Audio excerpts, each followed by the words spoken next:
আপনারা ভালো আছেন সবাই? শীতে কষ্ট হচ্ছে না? মাশাআল্লাহ। 3 দিন ব্যাপী তাফসিরুল কোরআনের প্রোগ্রামের সমাপনী রজনী আজকে। আমি খুব লম্বা সময় নিব না। আপনারা যদি এইভাবে বিশৃঙ্খলা করেন আর আপনাদের থামাতে যে ভলান্টিয়ার্সরা যদি হুইসেল বাজাতে থাকে, আমার কথা তো শোনা যাবে না, আমি মুনাজাত দিয়ে চলে যাব। All are the Gen Z of Jessore. Gen Z ওরা স্মার্ট, ওরা ইশারা ইঙ্গিতে কাজ করে। এই যে পুরো গদি উল্টায় দিছে, ঠিক কিনা? 24-এর ছাত্র নাগরিক অভ্যুত্থান আমাদের দেখিয়ে দিচ্ছে কিভাবে চোখের ইশারায় গদি উল্টে দিতে হয়। তো এই Gen Z-দের নিয়ে বসেছে, ওরা তো স্মার্ট, ওরা ডিস্টার্ব করবে না। মেহেরবানি করে আমার সাথে কানেক্ট করো, 1 to 1, brain to brain, eye to eye, eye contact করো আমার সাথে, তাকাও। কষ্ট হলো আমার দিকে তাকাও, আওয়াজ করা যাবে না, আমার দিকে তাকাও। প্রিয় ভাইয়েরা, হিউম্যান রিসোর্স ডেভেলপমেন্টের ব্যাপারে কিছু কথা বলবো। এই যে আমাদের বিশাল জনসংখ্যা, এই জনসংখ্যাকে কি করে জনসম্পদে রূপান্তরিত করা যায় এ ব্যাপারে কথা বলবো। সূরাতু বনী ইসরাইলের 70 নম্বর আয়াত তেলাওয়াত করেছি। এই আয়াতের আলোকে কিছু কথা আমি আপনাদের সামনে বলবো। আল্লাহ তাআলা ইরশাদ করছেন, ওয়ালাকাদ কাররামনা বনী আদম ওয়া হামালনাহুম ফিল বাররি ওয়াল বাহরি ওয়া রাযাকনাহুম মিনাত তাইয়্যিবাত ওয়া ফাদ্দাকাদ কাররামনা বনী আদম, আমি বনী আদমকে সম্মানিত করেছি, বনী আদমকে মর্যাদা দিয়েছি। ওয়া হামালনাহুম ফিল বাররি ওয়াল বাহর, বনী আদমকে জলে স্থলে স্থলে এবং সমুদ্রে চলাচলের বাহন দিয়েছি। ওয়া রাযাকনাহুম মিনাত তাইয়্যিবাত, তাদেরকে আমি যত মর্যাদা দিয়েছি আমার কোন সৃষ্টিকে এত মর্যাদা দেই নাই। পড়েন সুবহানাল্লাহ। I have dignified the status of the sons of Adam. আদমের সব সন্তানের মর্যাদা আমি বাড়িয়েছি। আল্লাহ এখানে বলেননি ওয়ালাকাদ কাররামনাল মুমিনিন, আমি মুমিনের মর্যাদা বাড়িয়েছি, বলেছেন? আল্লাহ এখানে বলেন নাই ওয়ালাকাদ কাররামনাল মুসলিমিন, আমি মুসলিমের মর্যাদা বাড়িয়েছি। আল্লাহ বলেছেন ওয়ালাকাদ কাররামনা বনী আদম, আমি বনী আদমের সম্মান বাড়িয়েছি। হোক সে মুমিন কিংবা কাফের, মুসলিম কিংবা মুশরিক, আস্তিক কিংবা নাস্তিক, আরব কিংবা অনারব, যেই হোক না কেন আদম সন্তান সবগুলার মর্যাদা বাড়ায় দিয়েছে কে? সবার মর্যাদা আল্লাহ বাড়িয়েছে। মানুষ হিসেবে মর্যাদা। বিশ্বনবী সাল্লাল্লাহু আলাইহি ওয়াসাল্লাম ইহুদির লাশ দেখে দাঁড়িয়ে গেলেন। কার লাশ? আমার যশোরের ভাইয়েরা আওয়াজ করে বলুন, কার লাশ? ইহুদির লাশ দেখে দাঁড়ায় গেলেন। সাহাবারা বললেন, ইয়া রাসূলুল্লাহ, আপনি দাঁড়ালেন যে, এটা তো ইহুদির লাশ। বিশ্বনবী বললেন, আওয়ালাইসাত নাফসান, এটা কি মানুষ নয়? এটা হোক ইহুদি হোক খ্রিস্টান, এটা তো মানুষ। আমি মানুষ দেখে দাঁড়িয়েছি। আই স্যালিউট দ্য হিউম্যানিটি, আমি মানবতাকে সম্মান করেছি। পড়েন সুবহানাল্লাহ। তাহলে এই জমিনে মানুষের মর্যাদা বেশি, হোক আস্তিক হোক নাস্তিক, হোক মুমিন কিংবা কাফের। আদমের সন্তান হলে, মানুষ হলেই তার মর্যাদা বাড়িয়েছে কে? আমার কলিজার টুকরা যশোরের ভাইয়েরা, মানুষের মর্যাদা আল্লাহ এত বাড়িয়েছেন, মানুষ জীবিত থাকলেও যেমনি মর্যাদাবান, মরে গেলেও মর্যাদাবান। সুবহানাল্লাহ পড়েন। মানুষ মরে গেলে এই ডেড বডিটা কি হয়? পচে যায়, গলে যায়, মাটির সাথে মিশে যায়। তাই বলে আপনি ডেড বডির সাথে যাচ্ছে তাই করতে পারবেন না, পারবেন? কেউ যদি অন্যায় করে তাকে যদি আপনি শাস্তির আওতায় আনেন, যা মনে চায় করতে পারবেন না। তারা আগুন দিয়ে পোড়াতে পারবেন না, নাক কাটতে পারবেন না, কান কাটতে পারবেন না, অঙ্গ বিকৃতি করতে পারবেন না। কারণ মানব জাতির মর্যাদা স্বয়ং দিয়েছে কে? ডেড বডি পচে যাবে, গলে যাবে। তারপরে ইসলাম বলে না, খবরদার, এই মরা লাশটারও একটা মর্যাদা আছে না নাই? ইসলাম বলে এই লাশটা গলে যাবে, পচে যাবে, কিন্তু এটার অমর্যাদা করো না। কর্পূর দিয়ে, খেজুর পাতা দিয়ে, এটাকে ওয়ার্ম ওয়াটার দিয়ে, গরম পানি দিয়ে ধৌত করো। সাদা শুভ্র ধবধবে কাপড় দিয়ে লাশটাকে তুমি কাভার করো। তারপরে খাটিয়ার মধ্যে লাশটাকে রেখে বিশাল একটা প্রোগ্রাম করো, একটা ফিউনারাল প্রোগ্রাম করো। ওই প্রোগ্রামের ডানে বায়ে পেছনে লাশটারে রাখলে হবে না, প্রোগ্রামের একেবারে সামনটাতে তুমি লাশটাকে রাখো। সুবহানাল্লাহ। একটা ফিউনারাল প্রোগ্রাম করতে হবে, তাকে শেষ বিদায় জানাতে হবে, যেটাকে আমরা জানাজা বলি। কি বলি? জানাজা মানে মাইয়েতের জন্য দোয়া, তার জন্য দোয়া করা হয়। তাকে একটা সিস্টেমেটিক অর্ডারে কবরে রাখা হয়, সুন্দরভাবে সেটাকে কবরস্থ করা হয়, মাটি দেয়া হয়, পানি দেয়া হয়। তার মানে মরে গেলেও মানুষের সম্মান বাড়ায় দিয়েছে কে? এজন্য আল্লাহ বললেন ওয়ালাকাদ কাররামনা বানি আদম, বনি আদমের সম্মান মর্যাদা আমি আল্লাহ বাড়িয়ে দিয়েছি। মানুষের সম্মানে তুমি কখনো আঘাত করো না, ঠিক কিনা? তাহলে ভাই, প্রথম মেসেজ হচ্ছে the first and foremost message tonight to the people of Jasor. Allah বলেন, I have dignified the status of son of Adam. আমি বনি আদম সবার মর্যাদা বাড়িয়ে দিয়েছি, হোক আস্তিক নাস্তিক, হোক কাফের কিংবা মুশরিক, তার মর্যাদা বাড়াই দিছে কে? যখন বন্যা হয় আমরা ত্রাণ নিয়ে যাই, আমরা শুধু মুসলমানদেরকে ত্রাণ দেই নাকি? হ্যাঁ, আমরা মুসলমানকেও দেই, অমুসলমানকেও দেই, হিন্দুকেও দেই, বৌদ্ধকেও দেই। যেখানেই মানবতা বিপন্ন সেখানে ইসলামের হেল্পিং হ্যান্ড আছে না নাই? সুবহানাল্লাহ, কি দিন আমরা পেয়েছি, কি বিধান আমরা পেয়েছি। ওয়ালাকাদ কাররামনা বানি আদম, আমি বনি আদমকে সম্মানিত করেছি। এরপর আল্লাহ বললেন ওয়া হামালনাহুম ফিল বাররি ওয়াল বাহর, মানুষকে স্থলে এবং সমুদ্রে চলাচলের বাহন আমি দিয়েছি। স্থলে কিভাবে চলবে, জলে কিভাবে চলবে, এই বাহনের ব্যবস্থা করেছে কে? এই জেনজি, এই সামড়া, ইরাম করতেছো কিসের জন্য? হ্যাঁ, ইরাম করলে চলবি? হ্যাঁ, বস বস বস বস, আওয়াজ করতেছো কেন? দিবানা, কথা বলতে দিবানা আমাকে? তো এইটা বুঝি তোমাদের ভালোবাসার নমুনা? তোমাদের ভালোবাসার কারণে যদি আমি কোথাও দাঁড়াতেই না পারি, কোথাও বসতে না পারি, কোথাও দুটা কথা বলতে না পারি, এই ভালোবাসা দিয়ে কি হবে আমার? বরং ঘামতে ঘামতে ঘর্মাক্ত হব, রক্তাক্ত হব।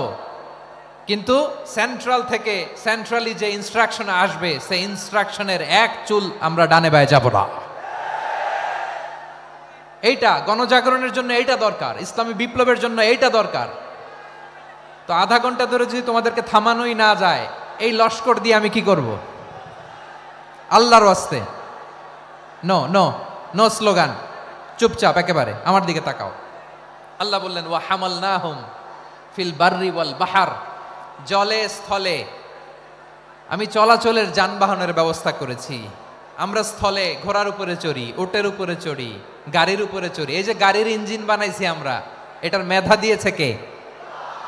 আবার সাগরের মধ্যে আমরা নৌযান, জলযান, বড় বড় জাহাজ দিয়ে এক মহাদেশ থেকে আরেক মহাদেশ যাই, এক দেশ থেকে মালামালগুলো আরেক দেশে পাঠাই।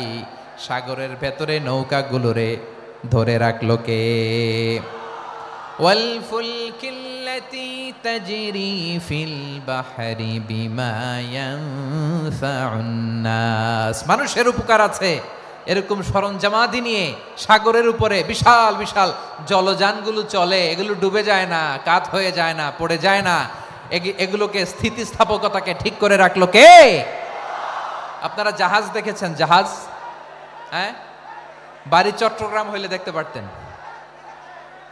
দেখছেন? বিশাল বিশাল জাহাজ, বিশাল জাহাজ মালামাল নিয়ে এক মহাদেশ থেকে আরেক মহাদেশে যায়। গত মাসে আমার জাপান সফর ছিল। এই যে বাংলাদেশে যে গাড়িগুলো চালান, বেশিরভাগ গাড়ি আসে কিন্তু জাপান থেকে। হাজার হাজার গাড়ি একটা জাহাজ বহন করতে পারে, হাজার হাজার গাড়ি। এটারে সাগরের মধ্যে ভাসাইলো কে? সবাই বলুন, ভাসালো কে? হাজার হাজার গাড়ি নিয়ে জাপানিজ গাড়িগুলো আমাদের চট্টগ্রামের এয়ারপোর্টের বন্দরে ভিড়ে। যুক্তরাষ্ট্রে আমি দেখেছি বিশাল বিশাল জাহাজ। আপনারা টাইটানিক জাহাজের নাম শুনেছেন? টাইটানিকেরও 8 গুণ 10 গুণ বড়। সুবহানাল্লাহ কইবেন না? টাইটানিক জাহাজের 8 গুণ 10 গুণ বড় একটা জাহাজ আছে, আইকন অফ দ্য সি, আমি দেখে এসেছি। রয়্যাল ক্যারিবিয়ান দেখে এসেছি। সাগরের সামনে জেটিতে যখন দাঁড়ালাম, জাহাজটা যখন যায়, আমার মনে হচ্ছে একটা শহর, গোটা শহর, the entire city is floating on the water. পুরো একটা শহর মনে হয় পানির উপর দিয়ে ভেসে যাচ্ছে। পড়েন সুবহানাল্লাহ। এই যে আইকন অফ দ্য সি, এই ক্রুজ, এই জাহাজটা, এটার ভেতরে স্টেডিয়াম আছে। কিসের ভিতরে স্টেডিয়াম? কথা বুঝে নাই বোধহয়। স্টেডিয়াম কিসের ভিতর? সুইমিং পুল আছে, শপিং মল আছে, রেস্টুরেন্ট আছে, ক্লাব আছে, 3000 4000 রুম বিশিষ্ট কক্ষ বিশিষ্ট হোটেল আছে। এই সবগুলোর নিয়ে এগুলো চলে সাগরের এই দোলার মধ্যে, জলোচ্ছ্বাসের মধ্যে, এই সাগরের ভেতরে এই জাহাজগুলোর ভাষায় রাখছে কে? সূরাতুর আর রহমানে আল্লাহ তাআলা বললেন ওয়ালাহুল জাওয়ারিল মুনশাআতু ফিল বাহরি কাল আ'লাম ফাবিআইয়ি আলা, সবাই পড়েন ফাবিআইয়ি আলাই রাব্বিকুমা তুকাযিবান। পাহাড় সম বড় বড় জাহাজগুলো মাল বোঝাই করে সাগরের মধ্যে ভেসে বেড়ায়। এগুলো দিয়ে মালামাল বহন করা যায়, মানুষরা এক দেশ থেকে আরেক দেশে যায়। এই জাহাজগুলোর সাগরের ভেতরে ভাসায় রাখলো কে? এই আয়াতের ভেতরে আল্লাহ তাআলা সূরাতু বানী ইসরাঈলের এই চমৎকার আয়াতের ভেতরে আল্লাহ তাআলা বেসিক্যালি মানব জাতির প্রতি তার 4টি স্পেশাল অনুগ্রহের কথা বলেছেন। কয়টি? 2টা বলে ফেলছি। 1 নাম্বার ওয়ালাকাদ কাররামনা বানি আদম, আমি বনি আদমের সম্মান বাড়াইছি। নাকি মুসলমানদের? নাকি মুসল্লিদের? কার সম্মান বাড়িয়েছি? বনি আদমের। তাহলে human dignity, the first part of the verse talks about the human dignity. 2 number অংশে আল্লাহ তাআলা বললেন ওয়া হামালনাহুম ফিল বাররি ওয়াল বাহর, স্থলে এবং সমুদ্রে আমি তাদের জন্য চলাচলের বাহন দিয়েছি। সুবহানাল্লাহ। তার মানে smooth movement on land and sea, জলে এবং স্থলে যাতে আমরা স্মুথলি মুভ করতে পারি আল্লাহ তাআলা দিয়েছেন। 3 নম্বরে আল্লাহ তাআলা বললেন ওয়া রাযাকনাহুম মিনাত তাইয়্যিবাত, মানুষের জন্য আমি পবিত্র রিজিকের ব্যবস্থা করেছি। জলে এবং স্থলে যত প্রাণী আছে সবগুলা প্রাণীকে রিজিক দেয় কে? আমাদেরকে রিজিক দেয় কে? সাগরের মাছগুলোকে, বড় বড় তিমি মাছগুলোরে রিজিক দেয় কে? বাতাসের মধ্যে ভেসে বেড়ানো বড় বড় পাখিগুলো, স্ক্যান্ডিনেভিয়ান কান্ট্রি থেকে লক্ষ লক্ষ কোটি কোটি পাখিগুলো যে এক দেশ থেকে আরেক দেশে ট্রান্সফার হয়, এগুলোর রিজিক দেয় কে? রব্বুল আলামিন বলেন ওয়ামা মিন দাব্বাতিন ফিল আরদি ইল্লা আলাল্লাহি রিজকুহা ওয়া ইয়ালামু মুস্তাকাররাহা ওয়া মুস্তাওদাআহা কুল্লুম ফি কিতাবিম মুবিন। আল্লাহু আকবার। রব্বুল আলামিন বলেন ভূপৃষ্ঠে বিচরণশীল যত প্রাণী আছে সব প্রাণীগুলোকে আমি আল্লাহ আমার নিজের কুদরতে রিজিকের বন্দোবস্ত করি। এই প্রাণীগুলো কোথায় থাকে, কোথায় যায়, সব জায়গায় আমি রিজিক পৌঁছে দেই। রিজিক কেউ দিতে পারে না, রিজিকের মালিক কে? রিজিকের মালিক তিনি আল্লাহ। এজন্য আল্লাহ তাআলা বললেন ওয়া রাযাকনাহুম মিনাত তাইয়্যিবাত। এরপর আল্লাহ বললেন ওয়া ফাদ্দালনাহুম আলা কাসীরিম মিম্মান খালাকনা তাফদীলা। আমি যত প্রাণী সৃষ্টি করেছি সকল প্রাণীর মধ্যে মানুষের মর্যাদা শ্রেষ্ঠত্ব আমি দিয়েছি। সুবহানাল্লাহ পড়েন। তাহলে 1 নম্বরে আল্লাহ বললেন আমি বনি আদমের মর্যাদা বাড়ালাম। এরপরে বললেন স্থলে এবং সমুদ্রে চলাচলের জন্য যানবাহন দিলাম। 3 নম্বরে আল্লাহ বললেন পবিত্র রিজিকের ব্যবস্থা করে দিলাম।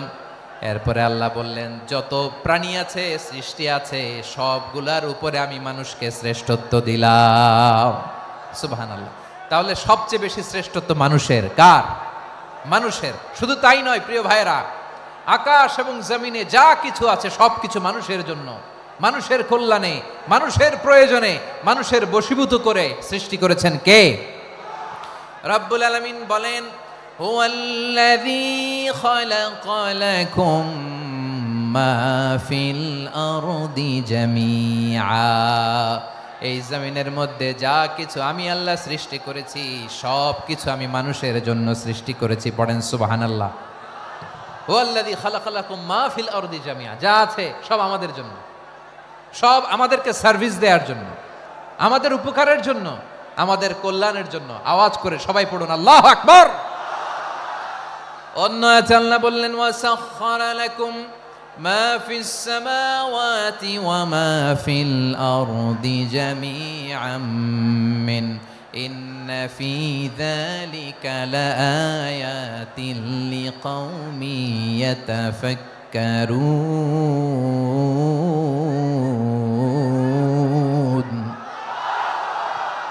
প্রথমে আল্লাহ বললেন জমিনে যা আছে সব তোমাদের কল্যাণে আমি সৃষ্টি করলাম। এরপরে আল্লাহ বললেন আকাশেও যা আছে সব তোমাদের জন্য সৃষ্টি করলাম, তোমাদের অনুগত বানায় দিলাম। পড়েন সুবহানাল্লাহ। মানুষের কি ব্রেইন দেখেন, মানুষ জমিন ছেড়ে আকাশে চলে যায়। পাখি দেখে মানুষের শখ হলো পাখি যেহেতু উঠতে পারে আমরাও পারবো। অরবিল রাইট, উইলবার রাইট, দুই ভাই মিলে আঁকাঝোঁকা করতে করতে করতে করতে প্লেন বানায় ফেললো। কোন সুবহানাল্লাহ। এখন পাখিও ওরে, আমরাও ওরি। এরপরেই মানুষের কৌতূহল থামে না এখানে, মানুষ চলে গিয়েছে চাঁদে। কোথায় গেছে? এখন কিন্তু চাঁদে জমি বিক্রি হয় জানেন। পৃথিবী নিয়ে মারামারি শেষ, রাশিয়া আমেরিকা এখন ধরছে চাঁদ আর মঙ্গল গ্রহ। এখন চাঁদে জমি বিক্রি হয়, মঙ্গলে জমি বিক্রি হয়। এই চাঁদ, মঙ্গল, বৃহস্পতি, শনি সব আল্লাহ তাআলা আমাদের জন্য বানিয়েছেন। সুবহানাল্লাহ পড়েন। মানুষ সাগরের উপরে চড়ে, শূন্যে ভেসে বেড়ায়, পাহাড় কেটে সুড়ঙ্গ বানায়, টানেল বানায়। মানুষ ব্রডব্যান্ডের লাইন নিয়ে যায় সাগরের ভেতর দিয়ে, এক দেশ থেকে আরেক দেশে, এক মহাদেশ থেকে আরেক মহাদেশে। সুবহানাল্লাহ পড়েন। তার মানে গোটা বিশ্বের সব কিছুর উপরে control, superiority over all creatures, সব কিছুর উপর কন্ট্রোল, মনিটরিং, নিয়ন্ত্রণ, এটা প্রতিষ্ঠা করে দিয়েছে কে? এজন্যই মানুষের শ্রেষ্ঠত্ব। ওয়ালাকাদ কাররামনা বানি আদম, আমি বনি আদমের সম্মান বাড়িয়েছি, মর্যাদা আমি বাড়িয়ে দিয়েছি এই কারণে, কারণ মানুষ সব কিছুর উপর নিয়ন্ত্রণ নিতে পারে। মানুষকে নিয়ে এই কোরআনের সব আলোচনা, মানুষকে নিয়ে এই কোরআনের সব। তাই কোরআনের কেন্দ্রীয় আলোচ্য বিষয় হচ্ছে মানুষ। কোরআনের কেন্দ্রীয় আলোচ্য বিষয় কি? যশোরের ভাইয়েরা বুঝে থাকলে সবাই বলবেন কোরআনের কেন্দ্রীয় আলোচ্য বিষয় কি? এই যে আমি মূল আলোচনায় যাচ্ছি এখন। কেন মানুষ কোরআনের কেন্দ্রীয় আলোচ্য বিষয়? এই যে ভাইয়েরা, এই যে হাত জোর করে, এই যে Jessore Gen Z, the smart people of Jessore, হাত জোর করে বলতেছে, হাত জোর করে তোদের কাছে আল্লাহর দোহাই লাগে, স্টপ স্টপ। শুরুতে একবার বলেছে জায়গা না হলে আস্তে আস্তে ধাক্কা দিবা, সামনে না পিছনে দিয়ে দিয়ে বেরোয় চলে যাও। এলইডিতে দেখো, এই যে এই যে আল্লাহর ওয়াস্তে জায়গা না হলে ওদিকে যাও। কোরআনের মাহফিলে বিশৃঙ্খলা, এটা কাফিরদের আলামত। কাফিররা শীষ দিত, শীষ। বিশ্বনবী কোরআনের তাফসির করলে কাফিররা শীষ দিত আর ক্ল্যাপিং করত, হুইসেল এন্ড ক্ল্যাপিং। তো আমরা কি এখানে বিশৃঙ্খলা করতে আসছি? তো বারবার থামানো লাগে কেন? কোনো আওয়াজ হবে না, বললাম তো স্টপ। আওয়াজ করে বলুন কোরআনের কেন্দ্রীয় আলোচ্য বিষয় কি? সবাই বলেননি। এতগুলো মানুষ উত্তর দিলে এতটুকু আওয়াজ হয়, অন্তত আমি বিশ্বাস করি না। যশোর আওয়াজ করে বলো কোরআনের কেন্দ্রীয় আলোচ্য বিষয় কি? মানুষ। এই মানুষ কোরআনের কেন্দ্রীয় আলোচ্য বিষয়। মানুষকে আল্লাহ স্বাধীনতা দিয়েছেন। ফামান শাআ ফালইউমিন ওয়া মান শাআ ফালইয়াকফুর। চাইলে মুমিন হতে পারো, চাইলে কাফের হতে পারো, তোমার ইচ্ছা। তবে জেনে রাখো মুমিন হলে পাবা জান্নাত, কাফির হলে পাবা জাহান্নাম। নাও দ্য ডিসিশন ইজ ইয়ার্স। সিদ্ধান্ত তোমার, জান্নাতে যাবা না জাহান্নামে যাবা। যশোরের ভাইয়ের আওয়াজ করে বলুন কই যেতে চান, জান্নাতে না জাহান্নামে? ডান দিকে না বাম দিকে? ডানপন্থী না বামপন্থী? চিল্লা চিল্লি না চুপচাপ? চুপচাপ কয়ে আবার চিল্লাচিল্লি শুরু করে দিচ্ছে। মাশাআল্লাহ। তাহলে কোরআনের কেন্দ্রীয় আলোচ্য বিষয় মানুষ। আমার সাথে থাকতে হবে, তোমাদেরকে নিয়ে আমি আলোচনা শেষ পর্যন্ত যাব। অনেক গুরুত্বপূর্ণ কথা বাকি আছে, আমাকে সহযোগিতা করতে হবে। মাশাআল্লাহ, এই তো ঠান্ডা হয়েছে। হ্যাঁ ঠিক আছে ঠিক আছে ঠিক আছে। মানুষকে আল্লাহ এত স্বাধীনতা দিয়েছেন, মানুষ চাইলে অনেক ভালো হইতে পারে। ভালোর রাস্তাও খোলা, খারাপ হওয়ার রাস্তাও খোলা। ভালো হইলে মানুষ অনেক ভালো, খারাপ হইলে অনেক খারাপ। ভালো হইলে সবচেয়ে ভালো, খারাপ হইলে সবচেয়ে খারাপ। এজন্য সিদ্ধান্ত আপনাকে নিতে হবে। আল্লাহ তাআলা বলছেন লাকাদ খালাকনাল ইনসানা ফি আহসানি তাকওয়িম সুম্মা রাদাদনাহু আসফালা সাফিলিন। আমি মানুষকে অনেক সুন্দর অবয়বে সুন্দর আকৃতিতে সৃষ্টি করেছি, তার শুধু চেহারার ডিজাইনটাই সুন্দর নয়, তার ব্রেনটা বড্ড সুন্দর, তার মানসিকতা বড্ড সুন্দর, তার সৃজনশীলতা বড্ড সুন্দর। পড়েন সুবহানাল্লাহ। আমাদের চেহারা অবয়ব ডিজাইন যে সুন্দর তা না, আমাদের ব্রেনটা অনেক সফিস্টিকেটেড ব্রেন, অনেক সফিস্টিকেটেড। এই 1.5 কেজি ব্রেন ইউজ করে মানুষ গোটা বিশ্বে সভ্যতা বিনির্মাণ করেছে, ঠিক কিনা? এই ব্রেন আল্লাহ তাআলা আমাকে দিয়েছে। এটারে কাজে লাগালে, আপনার 6 সেন্স কাজে লাগালে আপনি অনন্য মানুষ হয়ে উঠবেন, মহামানবে রূপান্তরিত হবেন। মানুষ হতে পারে, চাইলেই মহামানব হতে পারে। আবার যদি মানুষ চায় খারাপও হতে পারে। আল্লাহ বললেন শুধু ভালোই না, ভালো হতে চাইলে অনেক ভালো তুমি হতে পারো, আবার খারাপ হতে চাইলে অনেক খারাপ তুমি হতে পারো। সুম্মা রাদাদনাহু আসফালা সাফিলিন।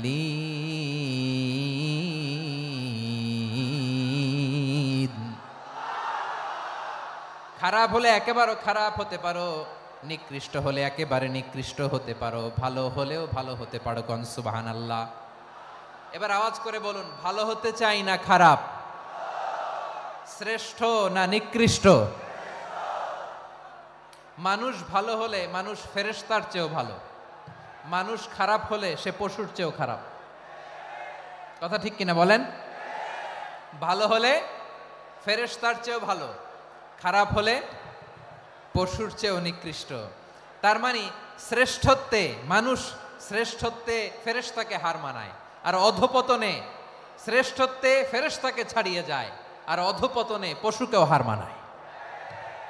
আই রিপিট, আমি আবারও বলছি, মানুষ শ্রেষ্ঠত্বে ফেরেশতাকে ছাড়িয়ে যায়, আর অধপতনে সে পশুকেও হার মানায়। আওয়াজ করে বলতে হবে ঠিক কিনা? এটার প্রমাণ কি? মানুষ শ্রেষ্ঠ হইলে যে ফেরেশতার চেয়েও সেরা, তার প্রমাণ কি? আল্লাহ তাআলা বলছেন, ওয়া ইয কুলনা লিল মালাইকাতি ইসজুদু লি আদম ফাসাজাদু ইল্লা ইবলিস আবা ওয়াস্তাকবারা ওয়া কানা মিনাল কাফিরিন। আল্লাহ বলেন, স্মরণ করো সে সময়ের কথা যখন আমি ফেরেশতাদেরকে বললাম, ও ফেরেশতারা আদমকে সেজদা দাও। সব ফেরেশতারা সম্মান সূচক সেজদা আদমকে দিল, তারা আদমের জন্য সেজদায় লুটিয়ে পড়লো, একজন ছাড়া, তার নাম ইবলিস। আওয়াজ করে বলেন তার নাম কি? সে অহংকার প্রদর্শন করলো, সে কাফের হয়ে গেল, বাকি সব ফেরেশতারা সেজদা দিল। সুবহানাল্লাহ।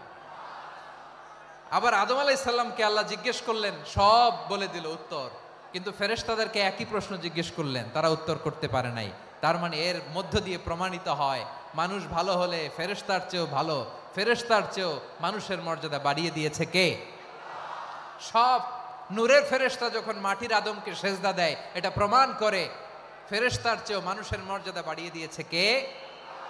তুমি মাটির আদমকে প্রথম সৃষ্টি করিয়া ঘোষণা করিয়া দিলে শ্রেষ্ঠ বলিয়া, তাই তো নূরের ফেরেশতা করে আদমকে সেজদা। ঠিক কিনা বলেন? তাই তো নূরের ফেরেশতা করে আদমকে সেজদা, সবার চেয়ে সম্মান দিলে মাটির আদমকে। আল্লাহু আল্লাহু তুমি জাল্লে জালালুহু, শেষ করা তো যায় না গে তোমার গুণগান। পড়েন না? পড়েন, আল্লাহু আল্লাহু তুমি জাল্লে জালালুহু, শেষ করা তো যায় না গে তোমার গুণগান। আল্লাহু আল্লাহু, আল্লাহু আকবার। আদমের মর্যাদা বেশি, মানুষের মর্যাদা বেশি, মানুষ শ্রেষ্ঠ, তার প্রমাণ নূরের ফেরেশতা মাটির আদমকে সেজদা করে। আওয়াজ করে বলেন ঠিক কিনা? তাহলে মানুষ ভালো হলে ফেরেশতার চেয়ে ভালো, আবার মানুষ যদি খারাপ হয় সে পশুর চেয়েও খারাপ, অধপতনে পশুত্বকে হার মানায়। তার প্রমাণ, তার প্রমাণ কি? তার প্রমাণ হচ্ছে যশোরের ভাইরা দেখবেন পত্রিকায় নিউজ পেপারে মাঝে মাঝে এরকম দেখা যায়, এক মানুষ আরেক মানুষকে হত্যা করে 20 টুকরা করে বস্তার ভিতরে ভরেছে। আপনারা এই নিউজ পড়েন নাই না? দেখেন নাই? দেখছেন? মানুষ মানুষকে হত্যা করে কয় টুকরা? জোরে বলেন। এখানেই ক্ষান্ত হয় না, আবার কোথায় ভরছে? বস্তার ভেতরে। আচ্ছা, বুঝে থাকলে আওয়াজ করে বলেন, কোনদিন শুনছেন একটা হাতি আর একটা হাতিকে হত্যা করে 20 টুকরা করছে, এরপরে বস্তার ভিতরে ভরছে? হয়েছে? তাহলে দেখেন, মানুষ যদি খারাপ হয় সে পশুকেও হার মানায়। চিল্লায় বলো ঠিক কিনা? এমনও দুশ্চরিত্র মানুষ আছে যার যার নজর থেকে 6 মাসের ছোট্ট মেয়ে থেকে শুরু করে 80 বছরের বৃদ্ধারাও নিরাপদ নয়। পশুকেও হার মানায়। মানুষের ঘর জ্বালিয়ে পুড়ে মেসাকার করে দেয়, জনপদের পর জনপদ জ্বালায় দেয়। এরকম আছে না নাই? বোমা মেরে শহরগুলো উড়িয়ে দেয়। এই যে ইসরায়েল গাজার মধ্যে যে অ্যাটাক করেছে, এরা মসজিদ মানে নাই, মসজিদে বম ফেলেছে। এরা খ্রিস্টানদের চার্চ গির্জা মানে নাই, গির্জায় বম ফেলেছে। পৃথিবীর ইতিহাসে never happened in the history of the world that someone bombed on a hospital, on a ICU center. এমন হাসপাতাল যেখানে আইসিইউর রোগীরা আছে, ওই হাসপাতালের উপরও ইসরায়েলি সৈনিকেরা বোমা মেরেছে। জোরে বলেন ঠিক কিনা? এরা মানুষ? আওয়াজ করে বলেন, এরা মানুষ না। প্রিয় ভাইয়েরা, চোখ কান নাক মুখ থাকলেই মানুষ না। যা এই দুনিয়া এখন তো আর সেই দুনিয়া নাই, মানুষ নামের মানুষ আছে দুনিয়া বোঝাই, সেই মানুষের ভিড়ে আমার আসল মানুষ নাই। ঠিক কিনা?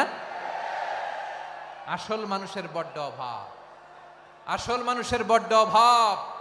আমার ভাইয়েরা, মানুষ খারাপ হলে পশুকেও হার মানায়। আচ্ছা, আওয়াজ করে বলেন, এই যশোরের ছেলেরা এদিক তাকাও, আওয়াজ করে বলো, যে ইসরায়েলি সোলজাররা উপর থেকে বোমা মারল তারাও মানুষ? তারাও কি?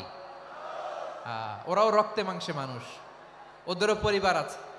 বোমা মেরে যেই মেয়েটাকে তারা অনাথ বানায়, ইয়াতিম বানায়, ও কিন্তু বাসায় ওর মেয়েটাকে রেখে আসছে। ঠিক কিনা বলেন? বম্বিং করে যে বাবাকে মেরে, স্বামীকে মেরে স্ত্রীকে বিধবা বানায়, তারও ঘরে স্ত্রী আছে। উপর থেকে বম মেরে মানুষ মেরে দিচ্ছে, তারাও মানুষ। 1945 সালের 6ই আগস্ট আমেরিকান সোলজাররা হিরোশিমায় বম মেরেছে। আমি নিজে দেখে এসেছি জাপানের হিরোশিমাতে। সকাল 8:15 মানুষ কেউ অফিসে যাচ্ছিল, কেউ খেতে খামারে কাজ করতে যাচ্ছিল। লিটল বয় নামে একটা বোম মেরেছে তারা। এই বোমের আঘাতে, পারমাণবিক এই বোমার রেডিয়েশনে আঘাতে বোম ব্লাস্ট হওয়ার পরে মুহূর্তের মধ্যে 1,40,000 নাই। উপর থেকে যারা মারতেছে এরাও মানুষ, যাদেরকে মারলো তারাও। তার মানে মানুষে মানুষে পার্থক্য আছে না? নেই? মানুষে মানুষে পার্থক্য আছে। নাক কান চোখ মুখ থাকলেই মানুষ নয়। বাড়ছে জনসংখ্যা, কমছে মানুষ। চিল্লায় বলো ঠিক কিনা? তাহলে আমরা বুঝলাম, মানুষ ভালো হলে অনেক ভালো, খারাপ হলে অনেক খারাপ। ও আমার কলিজার টুকরা যশোরের ভাইয়েরা, আসুন না 3 দিন ব্যাপী এই তাফসিরুল কোরআনের ঐতিহাসিক প্রোগ্রাম থেকে আমরা সিদ্ধান্ত নেই, আমরা ভালো মানুষ হব নাকি খারাপ মানুষ হব। কলিজা থেকে, প্রাণ থেকে আওয়াজ করে সবাই বলুন, ভালো মানুষ নাকি খারাপ মানুষ? ভালো মানুষ হইতে হবে। ভালো মানুষ যারা জগৎটাকে এনলাইটেন করবে, যারা এনলাইটেন করবে, যারা সত্যের বীর সেনানী হয়ে দাঁড়াবে, যারা সত্যের পক্ষে কথা বলবে, যারা জালিমের মসনদকে ভেঙে খান খান করে দেবে। এরকম হওয়ার দরকার আছে না নাই? এরকম ভালো মানুষ আমরা হতে চাই কি চাই না? মানুষকে যত্ন নিলে মানুষ যে কত ভালো হয় আপনি কল্পনাও করতে পারবেন না।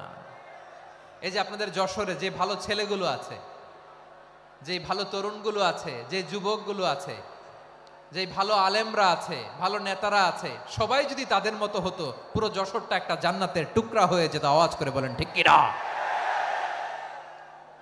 মানুষকে নার্চারিং করলে, মানুষকে পলিশ করলে, মানুষকে গ্রুমিং করলে, মানুষকে সঠিক তারবিয়া দিলে মানুষ অনন্য হয়ে ওঠে। প্রতিটি মানুষ অনন্য। আমি অনন্য, আপনি অনন্য, আমরা সবাই অনন্য। সুবহানাল্লাহ বলেন। মানুষকে আল্লাহ তাআলা দিয়েছেন অসীম ক্ষমতা, অসীম ক্ষমতা। সুবহানাল্লাহ। একটা মানুষ পারে না এমন কিছু নাই, একটা মানুষ পারে না এমন কিছু নাই। বিশ্বাস করতে হবে, মানুষ যা কল্পনা করতে পারে ওইটা মানুষ করে দেখাতে পারে। যশোরের ভাইয়ের, আই রিপিট, আমি আবারও বলছি, এই চিল্লাচিল্লি করলে আমার এই গুরুত্বপূর্ণ কথা তোমরা মিস করবা, মিস করবা। কপাল পড়া হয়েও না, আওয়াজ করে কপাল পড়া হবে না। আমার দিকে তাকাও। মানুষ, মানুষ যা কল্পনা করতে পারে সেটা মানুষ করে দেখাতে পারে। তুমি তোমার কল্পনার রাজ্যকে সাজাও, তোমাকে হারাতে পারে এমন কোন শক্তি আল্লাহর জমিনে নাই। তোমার কি শক্তি, কি সম্ভাবনা তুমি জানোই না মিয়া। তুমি এদিকে তাকাও কেন? তোমার রাস্তা তো ওই দূরে, তুমি কোথায় যাবে, আল্লাহ তোমার টেনে কোথায় নিয়ে যাবে তুমি কিছুই জানো না। প্ল্যান বিগ, ড্রিম বিগ, কল্পনার শক্তিকে বড় করো। মানুষ যা কল্পনা করতে পারে মানুষ তা করে দেখাতে পারে। মানুষের কাছে অসাধ্য কিছু নাই, মৃত্যু ছাড়া, এক্সেপ্ট ডেথ, মৃত্যু ছাড়া মানুষ সবকিছুকে জয় করতে পারে। মৃত্যু ছাড়া যে কোনো অসাধ্যকে সাধন করার ক্ষমতা মানুষকে দিয়ে দিয়েছে কে? হারার জন্য তোমার জন্মই হয় নাই, তোমার জন্ম হয়েছে জিতার জন্য, বিজয়ের জন্য তোমার জন্ম। মানুষের শুরুটাই হয় বিজয় দিয়ে। যশোর, আওয়াজ করে বলো, মানুষের শুরু হয় কি দিয়ে? আমরা যখন আমার পিতার পৃষ্ঠদেশে ছিলাম, পিতার পৃষ্ঠদেশ থেকে শুক্রাণু যখন মায়ের গর্ভদেশে যেয়ে পড়ে, কতটা শুক্রাণু ভ্রমণ শুরু করে জানো? 20 কোটি শুক্রাণু। একবার সিমেন আউট হলে সেখানে 20 কোটি শুক্রাণু থাকে, ভ্রমণ শুরু করে। ওই 20 কোটি শুক্রাণুর মধ্য থেকে তুমি আমি আজকে এক বিকশিত শুক্রাণু মানব রূপে পৃথিবীতে এসেছি। সুবহানাল্লাহ। ওই 20 কোটি শুক্রাণুর প্রতিযোগিতায় সবাইরে পেছনে ফেলে সেদিন আমি সফল হয়েছিলাম, সেদিন আমি বিজয়ী হয়েছিলাম। সেদিন আমি এত ছোট ছিলাম, মাইক্রোস্কোপ দিয়েও আমার অস্তিত্ব পাওয়া যায় না। আমি এত তুচ্ছ ছিলাম, নগণ্য ছিলাম, আমার কান ছিল না, আমার চোখ ছিল না, আমার হাত ছিল না, আমার জন্য রিকমেন্ডেশন করার মতো মামু ছিল না, খালা ছিল না, কেউ ছিল না। তারপরেও ওই প্রতিযোগিতায়, ওই কম্পিটিশনে যখন আমারে কেউ হারাতে পারে নাই, আল্লাহর জমিনেও আমারে কেউ হারাতে পারে না। হারার জন্য তোমার জন্মই হয় নাই, তুমি আসছোই জিতার জন্য। সুবহানাল্লাহ। বিশ্বনবী বলেন, আন্নাসু মাআদিন কামাআদিনি যাহাবি ওয়াল ফিদ্দা খিয়ারুহুম ফিল জাহিলিয়াতি খিয়ারুহুম ফিল ইসলাম। Peoples are like mines of gold and silver. সোনার খনি, রূপার খনি, এর চেয়েও বড় খনি হচ্ছে এই মানব সম্পদের খনি। আওয়াজ করে বলেন আল্লাহু আকবার। আল্লাহ তাআলা এই সম্পদ আমাদেরকে দিয়েছে। বিশ্বনবী বলেন, মানুষ হচ্ছে খনির মতো। খিয়ারুহুম ফিল জাহিলিয়াতি খিয়ারুহুম ফিল ইসলাম। জাহিলি যুগে যারা সেরা, ইসলামেও তারা সেরা। ইদা ফাকুহু, যদি তারা বুঝবান হয় তাহলে তাদেরকে সেরা বানায় দিবে কে? তাহলে মানুষের চেয়ে সেরা কেউ হতে পারে? মানুষের চেয়ে অনন্য কেউ হতে পারে?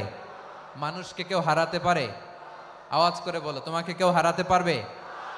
এই সাহস জাগছে আজকের আলোচনা থেকে। আমি তুমি অনন্য, আমাকে তোমাকে হারায় দেওয়া এত সহজ না, ঠিক কিনা? একটা কথা জীবনের সাথে সেট করে নিতে হবে, আমি জিতি নয় শিখি, আমি কখনো হারি না। জীবনের সাথে সেট করে নাও, জেনজি অফ যশোর, আমি কখনো হারি না, আমি হয় জিতি নয় শিখি। চিল্লায় বলো ঠিক কিনা? আমি কখনো হারি না, আমার হারানো এত সোজা না। কি সাহস জাগছে? বুকে সাহস জাগছে? তাকবীর পড়ো, লিল্লাহি তাকবীর। তাহলে বিশ্বনবী বললেন, নাসু মাআদিন, মানুষ হচ্ছে খনি। এই ধাক্কা ধাক্কি, আমি জানি এগুলো ভালোবাসার ধাক্কা ধাক্কি, এজন্য আমি সহ্য করে নেই। এগুলো যে ভালোবাসার ধাক্কা ধাক্কি এটা আমরা বুঝি। পৃথিবীর কোনো আইন, সিকিউরিটি প্রটোকল দিয়ে এটারে মানানো যাবে না, কারণ এটা তো ভালোবাসা, লাভ। লাভ কোনো আইন কানুন দিয়ে বাধা যায় না, মানানো যায় না, ঠিক কিনা বলো?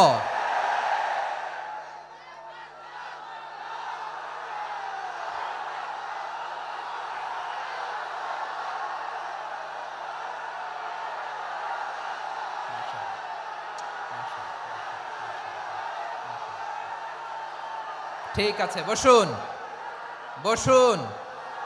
বসুন। আল নাসু মাআদিন, মানুষ হচ্ছে খনি, এই খনির যত্ন নিতে হবে।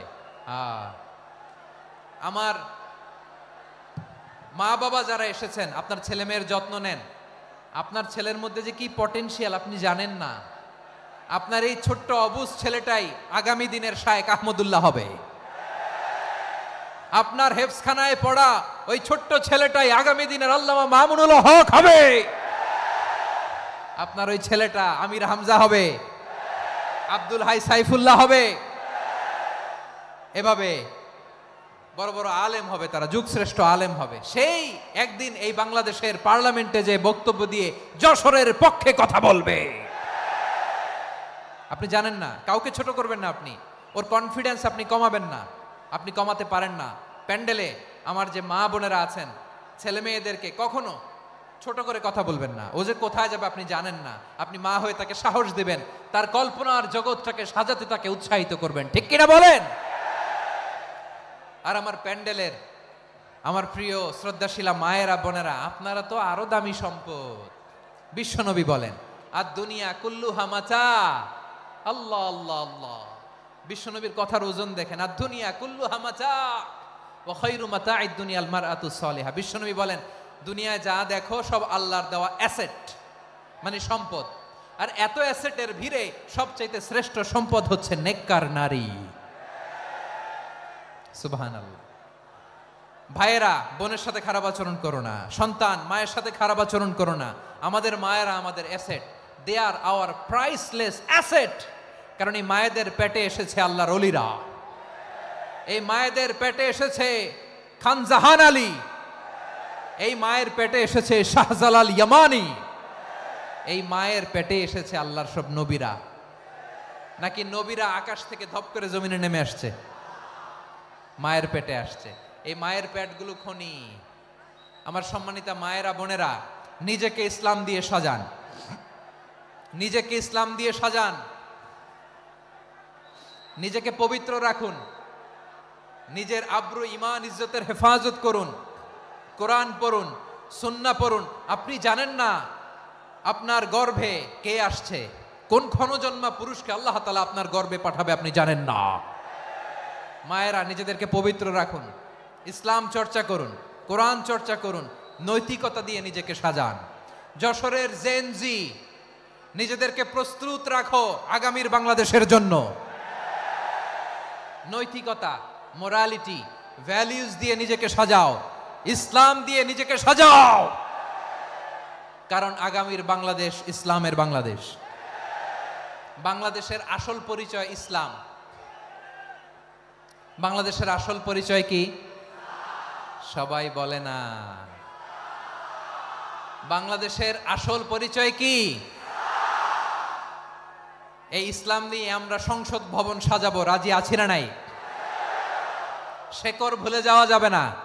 আমরা ধাপে ধাপে শারিয়া আইনের দিকে যাব ইনশাআল্লাহ, কিন্তু জঙ্গিবাদ দিয়ে নয়, কট্টরপন্থা দিয়ে নয়। আমরা ইন্টেলেকচুয়ালি, গ্রাজুয়ালি, ধাপে ধাপে শারিয়া আইনের দিকে মুভ করব ইনশাআল্লাহ। বলো লিল্লাহি তাকবীর। এদেশের আসল পরিচয় সবাই বলে না, আওয়াজ করে, এদেশের আসল পরিচয়। এদেশে আজান শুনে সূর্য ওঠে শহর গ্রামে, এদেশে আজান শুনে সূর্য ডোবে সন্ধ্যা নামে, এদেশে সকল কাজে সবাই বলে বিসমিল্লাহ, এদেশে ভালো কিছু দেখে শুনে হাসি মুখে সবাই বলে মাশা আল্লাহ। সুবহানাল্লাহ সুবহানাল্লাহ সুবহানাল্লাহ সুবহানাল্লাহ সুবহানাল্লাহ সুবহানাল্লাহ সুবহানাল্লাহ সুবহানাল্লাহ। ও নবীন তরুণ, তোমার কিসের এত ভয়? জেনে রেখো বাংলাদেশের আসল পরিচয়। বাংলাদেশের আসল পরিচয় ইসলাম। আওয়াজ তুলে বলো, আসল পরিচয় কি? এদেশে পরস্পরে দেখা হলে দেয় সালাম, এদেশে আমজনতার হৃদয় জুড়ে পাক্কালাম, ঠিক কি না? এদেশে বিপদ এলে সর্বজনে সর্বক্ষণে দোয়া পড়ে ইন্না লিল্লাহ সুবহানাল্লাহ সুবহানাল্লাহ সুবহানাল্লাহ সুবহানাল্লাহ। এদেশে আজান শুনে সূর্য ওঠে শহর গ্রামে, এদেশে আজান শুনে সূর্য ডোবে সন্ধ্যা নামে, এদেশে সকল কাজে সবাই বলে বিসমিল্লাহ, এদেশে ভালো কিছু দেখে শুনে হাসি মুখে সবাই বলে মাশা আল্লাহ। সুবহানাল্লাহ, আওয়াজ করে সুবহানাল্লাহ সুবহানাল্লাহ সুবহানাল্লাহ সুবহানাল্লাহ। সবাই একসাথে সুবহানাল্লাহ সুবহানাল্লাহ সুবহানাল্লাহ সুবহানাল্লাহ। এদেশের আসল পরিচয় কি? আওয়াজ করে বলতে ভয় লাগে। এদেশের আসল পরিচয় কি? ইসলাম দিয়ে আমাদের সংসদ ভবন চলুক, আমরা চাই কি চাই না? বঙ্গভবনে লা ইলাহা ইল্লাল্লাহর পতাকা উড়ুক, আমরা চাই কি চাই না? প্রতিটি জেলা অফিসে, ডিসি অফিসে লা ইলাহার পতাকা ঝুলুক, আমরা চাই কি চাই না? কারা কারা চাই হাত তুলে আল্লাহরে দেখায়।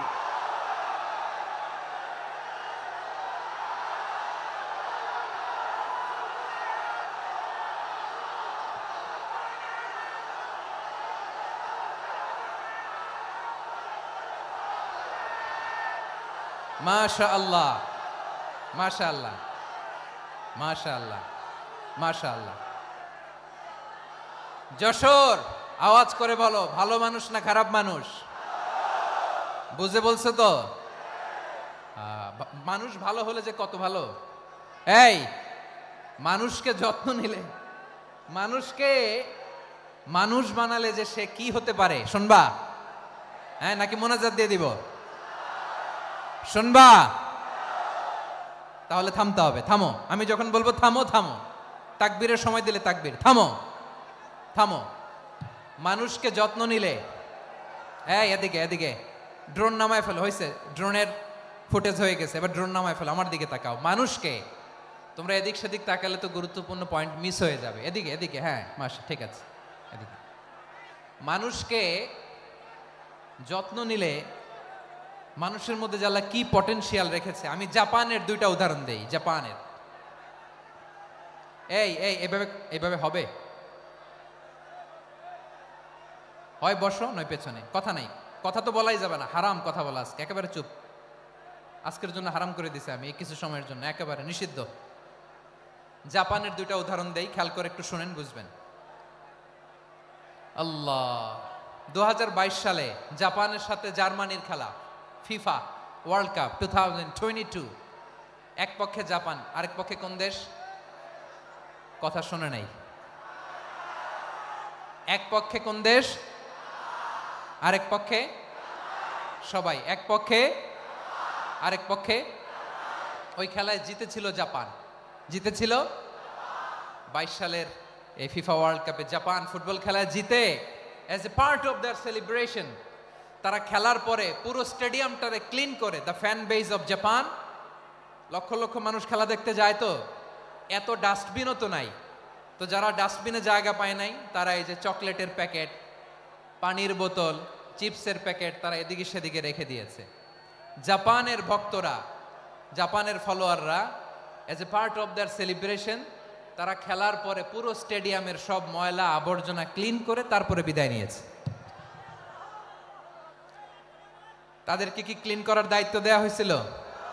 এই যশোর, জাপানের যে ছেলেরা খেলা দেখতে গেছিল, ওদেরকে কি ক্লিন করার দায়িত্ব দিছিল?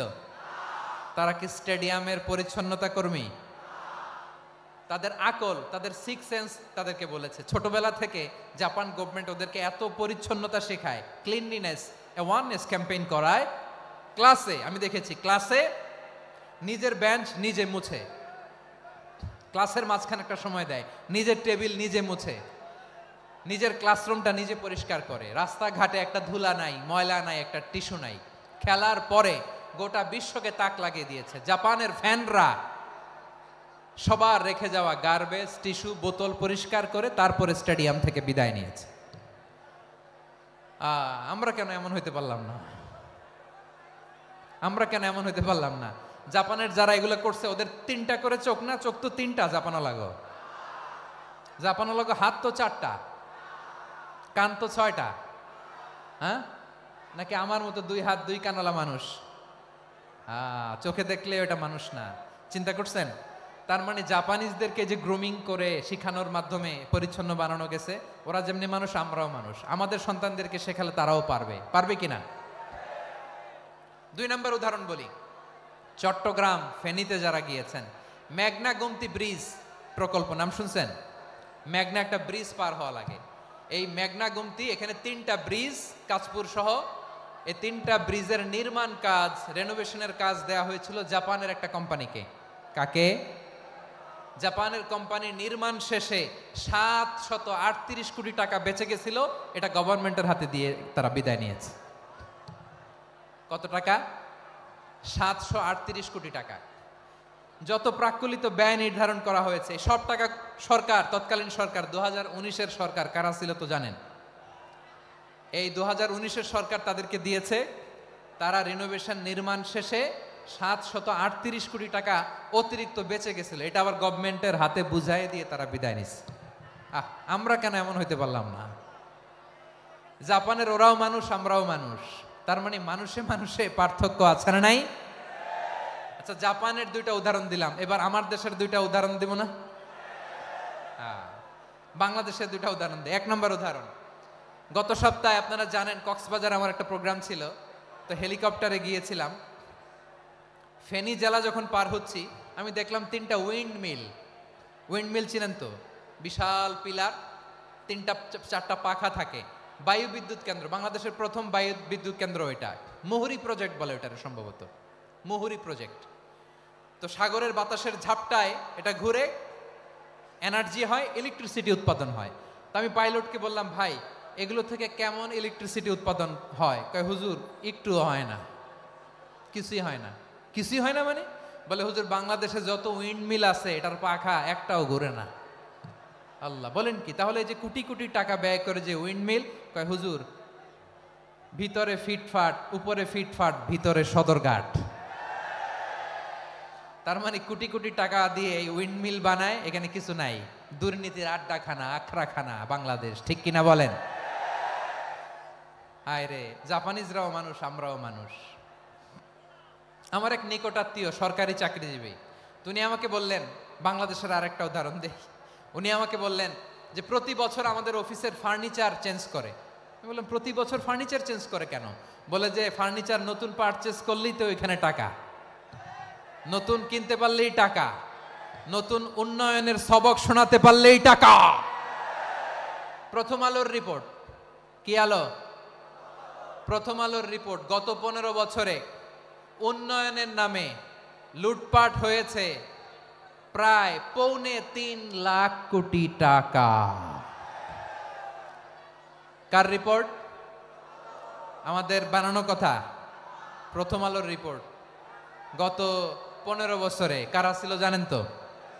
হ্যাঁ, শুধু ওনাদেরকেই দোষ দিয়ে লাভ নাই। স্বাধীনতার পর থেকে শুধু শাসকের হাত বদল হয়েছে, আমরা কিছু পাই নাই, ঠিক কিনা বলেন? শুধু ওনাদের দোষ দিয়ে কি লাভ? একদল খাইছে, আরেক দল খাওয়ার জন্য রেডি হয়ে আছে। আমরা এরকম চাই না। আমরা চাই স্বাধীন সার্বভৌম বাংলাদেশ। আমরা চাই দুর্নীতিমুক্ত বাংলাদেশ। আমি নিউজটা যে কতবার বললাম, এটা কি সম্ভব? 3.25 লাখ কোটি টাকা লুটপাট, মানে লুটপাট করতে করতে এদেশের জনগণকে ফুটপাতে বসায় দিচ্ছে। প্রিয় ভাইয়েরা, তাহলে জাপানের মানুষও মানুষ, আমরাও মানুষ। সিদ্ধান্ত আপনার, কোন মানুষ হবেন, ভালো মানুষ না খারাপ মানুষ? আজকের আলোচনার বিষয় হচ্ছে মানব সম্পদের উন্নয়ন, human resource development. It's a process to increase the capacity of knowledge, skill, capacity of the people of a country. একটা দেশের মানুষের জ্ঞান, তাদের দক্ষতা কি করে বাড়ানো যায়, বাড়িয়ে দেশের উন্নয়ন করানো যায়, এটাই হচ্ছে মানব সম্পদ উন্নয়নের মূল কথা। তাহলে মানব সম্পদ হচ্ছে একটা দেশের সবচাইতে শক্তিশালী পুঁজি। প্রাকৃতিক সম্পদ, খনিজ সম্পদের চেয়েও দামি হচ্ছে মানব সম্পদ। আমার প্রিয় যশোর, প্রাকৃতিক সম্পদ, খনিজ সম্পদের চেয়েও দামি সম্পদ কি সম্পদ? আল্লাহ তাআলা দয়া করে আমাদেরকে এই মানব সম্পদ দিয়েছেন। আসুন আমাদের এই মানুষগুলোকে আমরা সোনার মানুষ বানাই। রাজি আছেন তো সবাই? রাজি আছেন? মানুষ পারে না এমন কোনো কিছু নাই, চাইলে সব পারে। এজন্য মানুষকে তারবিয়া দিতে হবে, যথাযথভাবে তাদেরকে গড়তে হবে। আসুন আমরা সিরাতের আয়নায় বিশ্বনবীর জীবনী থেকে দেখি তিনি কিভাবে হিউম্যান রিসোর্সকে ম্যানেজ করতেন। যদি আপনাদের সময় হয় দু একটা উদাহরণ দিয়ে আজকে আমি আমার আলোচনার বিদায় নিব। হবে সময় হবে কয়েক মিনিট? হ্যাঁ, শান্ত থাকবেন তো? শান্ত থাকবা? হ্যাঁ ঠিক আছে। এই ধাক্কার মধ্যে ঢুকছে, এবার মজা বুঝতেছো তো? হ্যাঁ, মানা করছিলাম না? ঠিক আছে, টের পাও। হ্যাঁ ঠিক আছে। যে আওয়াজ করবে আমি ওকে দেখতেছি, কে কে আওয়াজ করে দেখতেছি। শেষ কথা, শেষের দিকে চলে আসছি। বিষ্ণু ইসলাম কিভাবে হিউম্যান রিসোর্সকে ম্যানেজ করতেন, মজার কথা আছে কয়েকটা, বলে বিদায় নিব। বিশ্বনবী কিভাবে এই মানব সম্পদকে ম্যানেজ করতেন। বিশ্বনবী he was a very good talent hunter, চৌকস ট্যালেন্ট হান্টার ছিল। কার মধ্যে কি ট্যালেন্ট আছে দেখলেই বুঝে ফেলতেন। সুবহানাল্লাহ পড়বেন না? কি নবী আমরা পেয়েছি! He was a very good talent hunter. আমার নবী তিনি চৌকস ট্যালেন্ট হান্টার ছিলেন। কার মধ্যে কি প্রতিভা বের করতেন, ওই প্রতিভাকে ইসলামের কল্যাণে কাজে লাগাতেন। সুবহানাল্লাহ বলেন। যাকে যেই জায়গায় সেট করলে ভালো হবে তাকে ওই জায়গায় সেট করতেন। কয়েকজন সাহাবীর জীবনী শোনাই। আবু মাহজুরা রাদিয়াল্লাহু তাআলা আনহু, মক্কার মুয়াজ্জিন, আগে ছিল মুশরিক, পরে হয়েছে মুমিন। উনি কিভাবে মুমিন হইলেন এই ঘটনাটা একটু আপনাদের শোনাতে চাই। তা আপনাদের তো সময় নাই হাতে। হ্যাঁ সময় আছে? এই যে এই জেনজি শেষ করে দিল আজকের প্রোগ্রামটা। 1 ঘন্টা ধাক্কা ধাক্কি করে কেমনে দাঁড়ায় আছে আমি বুঝলাম না।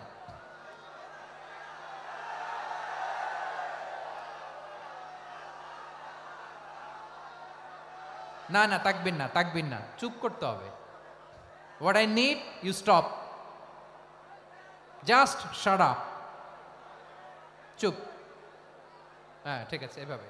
আবু মাহজুরা রাদিয়াল্লাহু তাআলা আনহু কিভাবে মুসলিম হলেন আওয়াজ করে শুনেন। হুনাইনের যুদ্ধ 8ম হিজরি, বিষ্ণু ইসলাম হুনাইনের যুদ্ধ শেষে ফিরতেছেন।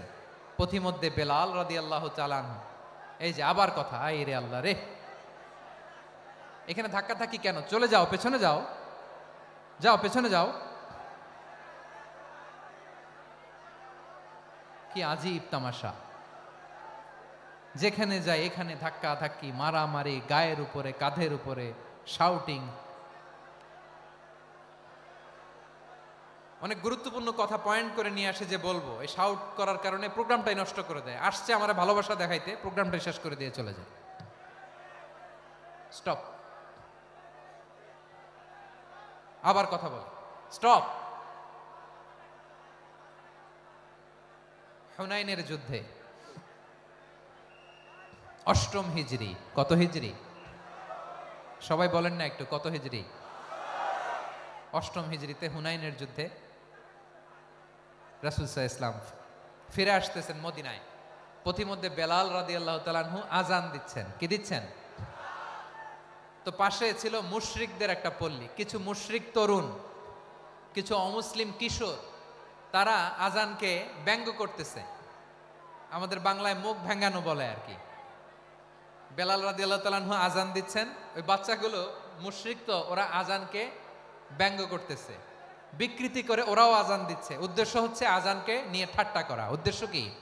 ঠাট্টা করা। ব্যাপারটা মনে কষ্ট পাওয়ার মতো ব্যাপার না? কিন্তু বিশ্বনবী ওইখানে দেখেন কি খুঁজলেন। বিশ্বনবী খেয়াল করলেন অমুসলিম কিশোরদের মধ্য থেকে একটা কিশোরের গলাটা বড় দরাজ গলা, কণ্ঠটা বড় সুন্দর। খেয়াল করে দেখলেন যে কিছু কিশোর বেলালের আজানকে ব্যঙ্গ করে, বিকৃতি করে, কিন্তু একজনের কণ্ঠ দেখতে পাচ্ছেন না এত দূরে, কিন্তু কণ্ঠটা বড় সুন্দর, দরাজ গলা। বিশ্বনবী সাহাবীদেরকে বললেন, ধরো এগুলারে, ধরো। সবগুলারে ধরে বিশ্বনবী সামনে আনা হলো। ওরা হাঁটু গেড়ে বসলো। বিশ্বনবী বললেন, তোমাদের মধ্যে কে যেন ব্যঙ্গ করে আজান দিচ্ছিল, তার গলাটা বড় উঁচু, গলার বেসটা বড় মজবুত, মেলোডিয়াস, সুমধুর কণ্ঠ। কে? আবু মাহজুরা বলে, আমার বন্ধুরা সবাই আমার দিকে আঙ্গুল দেখায়, আমি পড়ে গেছি বিপদে। রাসূল সাল্লাল্লাহু আলাইহি ওয়াসাল্লাম বাকি অমুসলিম তরুণদেরকে ছেড়ে দিলেন, বললেন তোমরা যাও। এবার আবু মাহজুরারে পাইছে। আবু মাহজুরার চুলের মধ্যে হাত দিলেন বিশ্বনবী, মাথায় হাত দিয়ে বললেন, এবার আজান দাও দেখি। আবু মাহজুরা বলে, আমি তো আজান দিতে জানি না, কারণ আমি তো বেলালেরটা শুইনা দিছি, আমার তো মুখস্থ নাই, আমি তো আজান দিতে জানি না। বিষ্ণু বললেন, জানো না, তাহলে আসো আমি তোমারে শিখাই দেই। সুবহানাল্লাহ পড়েন। আবু মাহজুরা হাঁটু গেড়ে বসে, বিশ্বনবীর মোবারক হাত আবু মাহজুরার চুলের মধ্যে। বিশ্বনবী আজানের মুআল্লিম, আবু মাহজুরাকে বলতেছে, ঠিক আছে তোমারে শিখাই দিচ্ছি, আমি যা যা বলবো আমার সাথে সাথে বলো, পারবা? আবু মাহজুরা বলে, পারবো। বিশ্বনবী আজান দিচ্ছেন মাথায় হাত দিয়ে, আল্লাহু আকবার,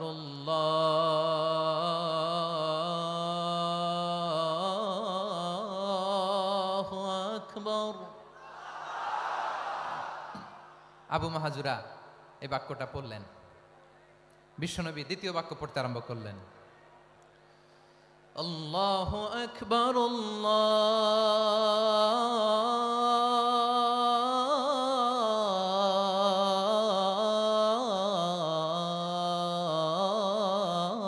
আল্লাহু আকবার।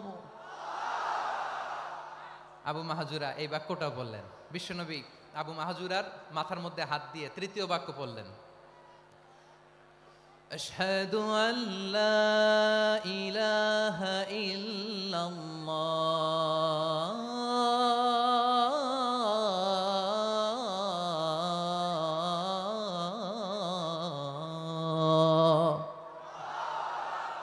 আবু মাহজুরা তৃতীয় বাক্য পড়লেন। বিশ্বনবী একটা বাক্য পরে আবু মাহজুরা পরে, বিশ্বনবী পরে আবু মাহজুরা পরে। আবু মাহজুরা কিন্তু অমুসলিম, মুশরিক। আবু মাহজুরা বলে, এক একটা বাক্য পড়ি আমার কলিজাটা গলে ঠান্ডা হয়ে যায়। এতদিন মোহাম্মদকে গালি দিতাম, এখন মোহাম্মদ আমার মাথায় যখন হাত রাখছে আমার সারা শরীর ঠান্ডা হয়ে গেছে। বিশ্বনবী আজান শিখাচ্ছেন, একটা একটা বাক্য পড়ে আবু মাহজুরাও পড়ে, বিশ্বনবী পড়ে আবু মাহজুরাও পড়ে। পুরো বাক্যগুলো যখন শেষ, আজান শেষ, আবু মাহজুরাও যখন পুরো আজান পড়লেন, আবু মাহজুরা বললেন, এতদিন মোহাম্মদের চেহারা দেখলে আমার ঘৃণা লাগতো, আজ থেকে মোহাম্মদের চেহারার চেয়ে প্রিয় চেহারা আমার কাছে নাই। আবু মাহজুরা বললেন, ও মুহাম্মদ, আজানের বাক্য তো আপনি আমারে শেখালেন, এখানেই শেষ করবেন না, আপনি আমারে পড়ায় দেন, লা ইলাহা ইল্লাল্লাহু মুহাম্মাদুর রাসূলুল্লাহ সাল্লাল্লাহু আলাইহি ওয়াসাল্লাম। বিশ্বনবীর সাথে দাঁড়িয়ে উনি শাহাদা পড়ে মুসলমান হয়ে গেলেন। এবার আবু মাহজুরা বলে, ইয়া রাসূলুল্লাহ, ইয়া হাবিবাল্লাহ, আমি মুমিন হয়েছি, মুসলমান হয়েছি, আপনার কাছ থেকে আজান শিখার সৌভাগ্য আমি লাভ করেছি গো নবী। আমার কণ্ঠের বড় তারিফ করেছেন আপনি, আমার আজানকে আপনি পছন্দ করেছেন। একটা জিনিস আপনার কাছে চাই, আপনি আমাকে মক্কার মসজিদুল হারামের মুয়াজ্জিন হিসেবে অ্যাপয়েন্ট করে দেন। বিষ্ণু ইসা ইসলাম বললেন, যাও আবু মাহজুরা, আমি তোমাকে পৃথিবীর শ্রেষ্ঠতম মসজিদ মক্কার মসজিদুল হারামের মুয়াজ্জিন হিসেবে অ্যাপয়েন্ট করে দিলাম। দেখছেন কিভাবে ট্যালেন্ট হান্টিং করতে হয়, কিভাবে হিউম্যান রিসোর্স মানব সম্পদকে ব্যবহার করতে হয়। আসছিল আজানকে ভেঙ্গাইতে, আসছিল কেন? আজানকে ব্যঙ্গ করার জন্য, বিকৃত করার জন্য। আজানকে বিকৃত করতে যে ইসলামের সবচেয়ে শ্রেষ্ঠ মসজিদের মুয়াজ্জিন হয়ে গেল। পড়েন সুবহানাল্লাহ। হযরত আবু মাহজুরা রাদিয়াল্লাহু তাআলা আনহু ওনার এই সুললিত কণ্ঠ ব্যবহার করে মসজিদুল হারামে এত সুন্দর করে আল্লাহু আকবার বলে আজান দিতেন, মানুষগুলোর, মুসল্লিগুলোর, মক্কাবাসীর হৃদয়কে তিনি বিগলিত করে দিতেন, মানুষের হৃদয়কে ঠান্ডা হয়ে যেত। শুধু এখানেই শেষ না আমার যশোরের ভাইয়েরা। বিশ্বনবী যখন সাইয়েদনা আবু মাহজুরা রাদিয়াল্লাহু তাআলা আনহুকে আজান শিখাচ্ছিলেন, বলেন তো বিশ্বনবীর হাতটা কোথায় ছিল? আবু মাহজুরার মাথার সামনে, এই চুলের উপরে ছিল।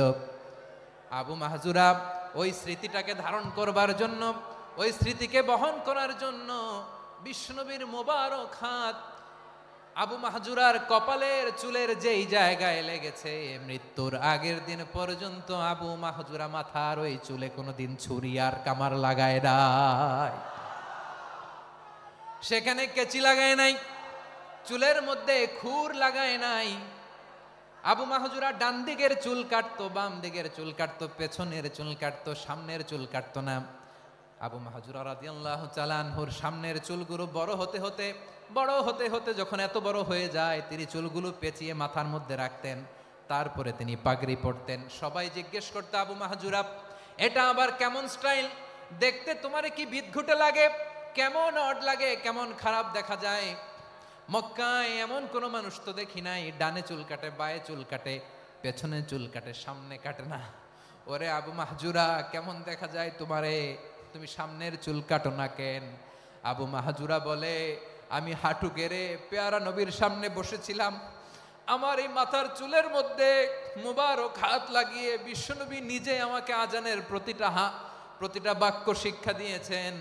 বিশ্বনবীর মোবারক হাত, পবিত্র হাত আমার মাথার চুলের যেই জায়গায় লেগেছে, আমি চাই ওই চুলগুলা নিয়ে আমি আমার কবরের ভিতরে যাব।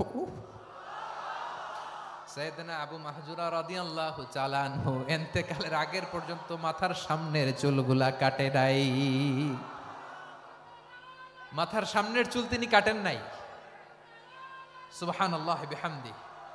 কেমন ভালোবাসতেন বিশ্বনবী সাহাবীদেরকে, সাহাবারা কেমন ভালোবাসতেন বিশ্বনবীকে। সামনের চুলগুলো বড় হতে হতে এত বড় ছিল, পেঁচিয়ে রেখে পাগড়ি পরতেন, কাটতেন না। নবীর হাত লেগেছিল। সুবহানাল্লাহ পড়েন। তাহলে what is the lesson? Moral of the story কি? মোরাল অফ দ্য স্টোরি হচ্ছে, আসছিল আজানকে ব্যঙ্গ করার জন্য, বিকৃত করার জন্য, হয়ে গেল মসজিদুল হারামের মুয়াজ্জিন। দেখেন বিশ্বনবী একটা খারাপ সিচুয়েশনের মধ্যে থেকে কি ভালো জিনিস বের করে আনলেন। আমি যে শুরুতে বলেছি কিভাবে তিনি হিউম্যান রিসোর্সকে ডেভেলপ করেছেন, ম্যানেজ করেছেন। তিনি যে চৌকস ট্যালেন্ট হান্টার ছিল, দেখেন সবার মধ্যে থেকে এরে বাছাই করে মুয়াজ্জিন বানাই দিয়েছেন। সুবহানাল্লাহ পড়েন। তার মানে এই না সবাইরে ধরে ধরে উনি মুয়াজ্জিন বানাইছেন। যার যেই ট্যালেন্ট আছে তাকে ওই কাজে অ্যাসাইন করেছেন। যার যেই প্রতিভা আছে তার প্রতিভাকে ইসলামের কাজে লাগিয়েছেন। সুবহানাল্লাহ পড়েন। যায়েদ বিন সাবিত রাদিয়াল্লাহু তাআলা আনহু নাম শুনেছেন? যশোর কথা বেরোয় না। যদি জিগায় সালমান খানের নাম শুনছেন, সবাই হাত তুলবে, জি হুজুর শুনছি, মানে সব দেখা শেষ। সালমান খান, আমির খান, অমুক খান, সব খান মুখস্থ, কিন্তু যায়েদ বিন সাবিতের নাম মুখস্থ নাই মুসলমানদের। যেই সাহাবী মাথার সামনের চুল কাটে নাই, মসজিদুল হারামের মুয়াজ্জিন বানাইছেন বিশ্বনবী, ওই সাহাবীর নাম কি? খায়া ফেলাইছে, স্লোগানের সাথে খায়া ফেলাইছে। আবু মাহজুরা। কি নাম? আবু মাহজুরা আল জুমাহি রাদিয়াল্লাহু তাআলা আনহু। এই নামটা আজকে নিয়ে যাইতে হবে যশোর। আবু মাহজুরা রাদিয়াল্লাহু তাআলা আনহু। 2 নম্বরে বলছিলাম যায়েদ বিন সাবিত রাদিয়াল্লাহু তাআলা আনহু। বিশ্বনবী দেখলেন মদিনার এই আনসারী সাহাবী হাইলি ট্যালেন্টেড, ইন্টেলেকচুয়াল, মেরিটোরিয়াস, জ্ঞানের প্রতি তার আকর্ষণ, মারাত্মক আকর্ষণ। বিশ্বনবী তাকে দায়িত্ব দিলেন, কোরআন যা নাজিল হয় তুমি লিখো, কাতিবুল ওয়াহি বানায় দিলেন। সুবহানাল্লাহ। যায়েদ বিন সাবিতরে আবার আজান শিখান নাই, কারণ তার মধ্যে বিশ্বনবী প্রতিভা দেখেছেন, একাডেমিক প্রতিভা। বিশ্বনবীর একাডেমিক প্রজেক্টগুলো তিনি হ্যান্ডেল করতেন। যায়েদ বিন সাবিত ছিল বিশ্বনবীর ব্যক্তিগত সচিব। কি ছিল? ব্যক্তিগত সচিব। বোঝেন নাই? বিশ্বনবীর ব্যক্তিগত সচিব এবং দোভাষী। ইহুদিরা কিছু লিখে দিলে এটার অর্থ বিশ্বনবীরে বুঝায় দিতেন, আবার ইহুদিদের কাছে কিছু লিখতে হলে তিনি লিখে দিতেন। বিশ্বনবী একদিন বললেন, ইন্নী ওয়াল্লাহি মা আমানু ইয়াহুদা আলা কিতাব। ইহুদিরা যে চিঠি পাঠায় অর্থ তো বুঝি না, আরেক ইহুদি আইনে অর্থ করা লাগে। আবার ইহুদিদের কাছে কিছু লিখে পাঠাইতে চাইলে আমরা তো লিখতে পারি না, ইহুদিরে দিয়ে লেখা লাগে। ওরা যে পয়রা শোনায় লিখে দেয়, আমি ওদের বিশ্বাস করি না। আমার নিজের একজন লোক দরকার। বিশ্বনবী এই যায়েদ বিন সাবিতকে চুজ করলেন ল্যাঙ্গুয়েজের জন্য। উনি বললেন, যায়েদ তোমার সফট স্কিলকে ডেভেলপ করতে হবে, তুমি হিব্রু ল্যাঙ্গুয়েজ শিখে ফেলো। যায়েদ বিন সাবিত বলল, বিশ্বনবীর মোটিভেশন আর ইন্সপিরেশন পেয়ে আমি 15 দিনে ইহুদিদের এই হিব্রু ল্যাঙ্গুয়েজ শিখে ফেললাম। শুধু শিখে ফেললাম না, হাত্তা হাদিকতু, even I became master in the language. এই ভাষা আমি পারদর্শী হয়ে গেলাম। এরপরে ইহুদিরা চিঠি লিখে পাঠালে আর কোনো ইহুদি ডাকা লাগতো না, আমি নবীর এটার অর্থ শুনে পরে বুঝায় দিতাম। আবার ইহুদিদের কাছে চিঠি লেখা লাগলে আমি যায়েদ বিন সাবিত চিঠি লিখে দিতাম। সুবহানাল্লাহ। দেখেন এত সাহাবীর মধ্য থেকে বিশ্বনবীর একাডেমিক প্রজেক্ট, ব্যক্তিগত সচিব, দোভাষী হিসেবে তিনি যায়েদ বিন সাবেতের মতো তরুণকে নির্বাচিত করেছেন। কেমন ট্যালেন্ট হান্টার ছিল আমার নবী, সুবহানাল্লাহ পড়বেন না? বিশ্বনবীর ইন্তেকালের পরে সাইয়েদনা আবু বকর রাদিয়াল্লাহু তাআলা আনহু যখন খলিফা হয়ে আসলেন, কোরআনকে সংকলনের দায়িত্ব দেয়া লাগবে, কোন সাহাবীকে দিবেন? সব সাহাবারা মিলে পরামর্শ করলেন।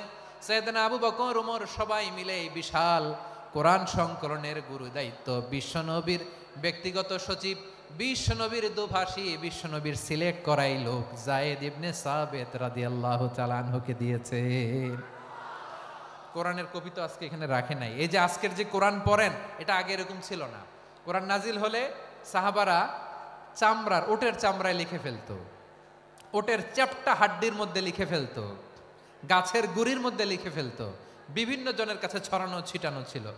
আবু বকর রাদিয়াল্লাহু তাআলা আনহু একসাথে করলেন, পরবর্তীতে উসমান রাদিয়াল্লাহু তাআলা আনহু একসাথে করলেন। 114 সূরার এখন এই মুসহাফ, এই কম্পাইলেশন, এই কপি আমরা পেয়েছি, যার হিউজ কন্ট্রিবিউশন ছিল। এই পুরো কোরআন কম্পাইলেশনের প্রজেক্ট ম্যানেজার ছিল যায়েদ বিন সাবেত রাদিয়াল্লাহু তাআলা। কোরআন কম্পাইলেশনের প্রজেক্ট ম্যানেজার, দেখেন ওনারে মাথায় হাত দিয়ে আজান শিখায় নাই, সুবহানাল্লাহ কইবেন না? তাহলে প্রথম সাহাবী আবু মাহজুরাকে মুয়াজ্জিন বানাইলেন, যায়েদ বিন সাবেতকে ব্যক্তিগত সচিব আর দোভাষী বানালেন, মুসআব ইবনে উমাইর রাদিয়াল্লাহু তাআলা আনহুকে ইসলামের প্রথম অ্যাম্বাসেডর বানালেন। তাহলে তৃতীয় নাম্বার একজন সাহাবীর নাম বলছি, মুসআব ইবনে উমাইর। মুসআব কি নাম? নামটা কেমন লাগে? এই কয়েকজনের ভাল লাগে, বাকিদের ভাল লাগে না? ভাল লাগে? এই এই আর কয়েকটা মিনিট দেওয়া যাবে না আমাকে আল্লাহর রাস্তে? হ্যাঁ ঠিক আছে, আমি তোমাদেরকে ভালোবাসা দেখাবো, দোয়া করব, যদি চুপ থাকো, একেবারে চুপ, কষ্ট সহ্য করো, বাকিরা যা সওয়াব পাবে তোমরা ডবল পাবা, যেহেতু কষ্ট বেশি, কিন্তু চুপ। 3 নাম্বার সাহাবীর নাম মুসআব। এই ধাক্কাধাক্কি কেন, ধাক্কাধাক্কি কেন রে ভাই? না না না, এরকম হইলে আসবো না যশোর, আমি আর আসবো না। হয় পিছনে চলে যাও, নাহলে চুপ, ধাক্কাধাক্কি নাই। 3 নাম্বার সাহাবীর নাম মুসআব। কি নাম? He was the first ambassador in ইসলাম।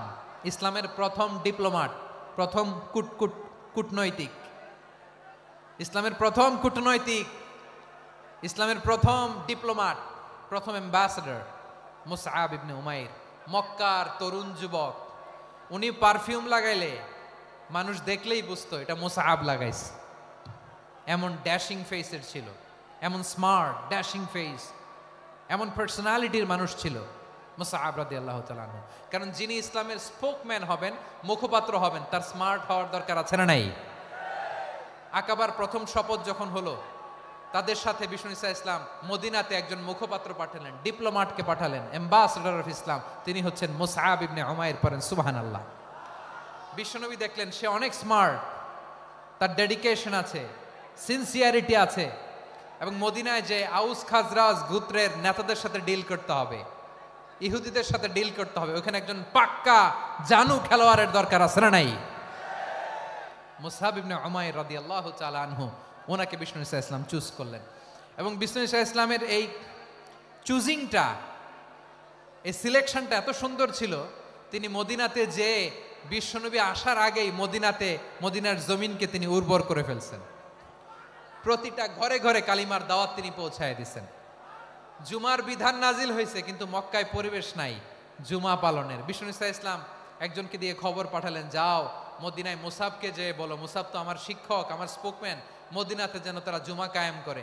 বিশ্বনবীর আগেই মুসাব মদিনার মুসলিমদেরকে নিয়ে মদিনায় প্রথম জুমা কায়েম করে ফেলছে। কোন সুবহানাল্লাহ। ডিপ্লোম্যাটদের কেমন হইতে হয়, অ্যাম্বাসেডারের কেমন হইতে হয়, মুসআব রাদিয়াল্লাহু তাআলা আনহুর কাছ থেকে শিখে নাও। মুসআব নামটা কেমন লাগে? যশোর যাদের সন্তান হবে, ছেলে সন্তান, আমার রাস্তায় পাইলি সবাই জিজ্ঞেস করে, হুজুর একটা নাম দেন, আমার ছেলে হবে। যশোরবাসীর জন্য আমি একটা নাম দিয়ে দিলাম, নাম রাখতে হবে মুসআব। কি নাম? নামটা যাদের ভাল লাগে, ছেলে সন্তান অনাগত আসবে, মনে চাইলে নাম রেখে দিবেন মুসআব রাদিয়াল্লাহু তাআলা আনহুর নামে মুসআব। তাহলে মুসআব রাদিয়াল্লাহু তাআলা আনহুকে বিশ্বনবী ল্যাঙ্গুয়েজ শিখান নাই, সফট স্কিল শিখান নাই, জায়েদ রাদিয়াল্লাহু তিনি হিব্রু ল্যাঙ্গুয়েজ শিখেছেন, সুরিয়ানি শিখেছেন, কিন্তু মুসাবকে তিনি বানিয়েছেন the spokesman of Islam, the first diplomat, the ambassador of Islam. সুবহানাল্লাহ পড়বেন না? আব্দুল্লাহ ইবনে আব্বাস রাদিয়াল্লাহু তাআলা আনহু বিশ্বনবীর কাজিন, চাচাতো ভাই। আবার মাইমুনা রাদিয়াল্লাহু তাআলা আনহু, মাইমুনা নবীর স্ত্রী, তিনি ছিলেন আব্দুল্লাহর আপন খালা। তো নবীর বউ যদি ওনার খালা হয়, নবী তার কি? বুঝে নাই, নবী তার কি? খালু। তাহলে সম্পর্ক অনেক গভীর, কাজিন আবার খালু। ছোট্ট মানুষ, তাই রাতে মাঝে মাঝে ঘরে থাকতো। বিশ্বনবী দেখলেন আব্দুল্লাহ যেহেতু আমার ঘরে ঢুকতে পারে, আব্দুল্লাহরে এই উম্মতের বড় শিক্ষাবিদ বানাইতে হবে। কথা বোঝে নাই? আব্দুল্লাহকে কি বানাইতে হবে? শিক্ষাবিদ, এডুকেটর অফ দিস উম্মা, এই উম্মার শিক্ষাবিদ বানাইতে হবে। তাই আব্দুল্লাহ ইবনে আব্বাসকে বিশ্বনবী হাতে কলমে শিক্ষা দিয়েছেন। আহারে, আর এরপরে যে কি ভাষা আসবে তোমাদের জন্য আমার মুখ থেকে আমি নিজেও জানি না। 1 ঘন্টা যাবত ধাক্কা ধাক্কি মারামারি। তো আসতে বলছে কে তোমাকে? পেছনে চলে যাও, জায়গা না পেলে। পুরো প্রোগ্রামটাই নষ্ট করে দিল।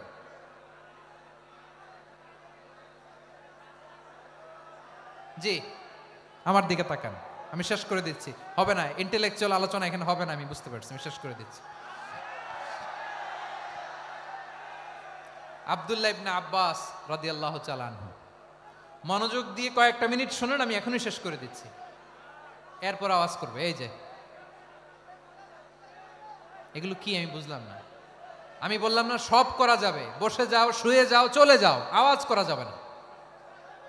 অন্যকে বসো এটাও বলার দরকার নাই, জাস্ট এদিকে তাকাও। আল্লাহ। আব্দুল্লাহ ইবনে আব্বাস রাদিয়াল্লাহু তাআলা আনহু, ওনাকে বিশ্বনবী হাতে কলমে শিক্ষা দিয়েছেন, যেহেতু উম্মতের শিক্ষাবিদ হবেন, এডুকেটর হবেন। তো বিশ্বনবী রাতে যখন তাহাজ্জুদ পড়তেন, ছোট্ট আব্দুল্লাহ ঘরে থাকতো। বুঝতে পেরেছেন? ছোট্ট মানুষ তো ঘরে থাকতো। তো বিশ্বনবী তাহাজ্জুদের জন্য একবার দাঁড়িয়েছেন,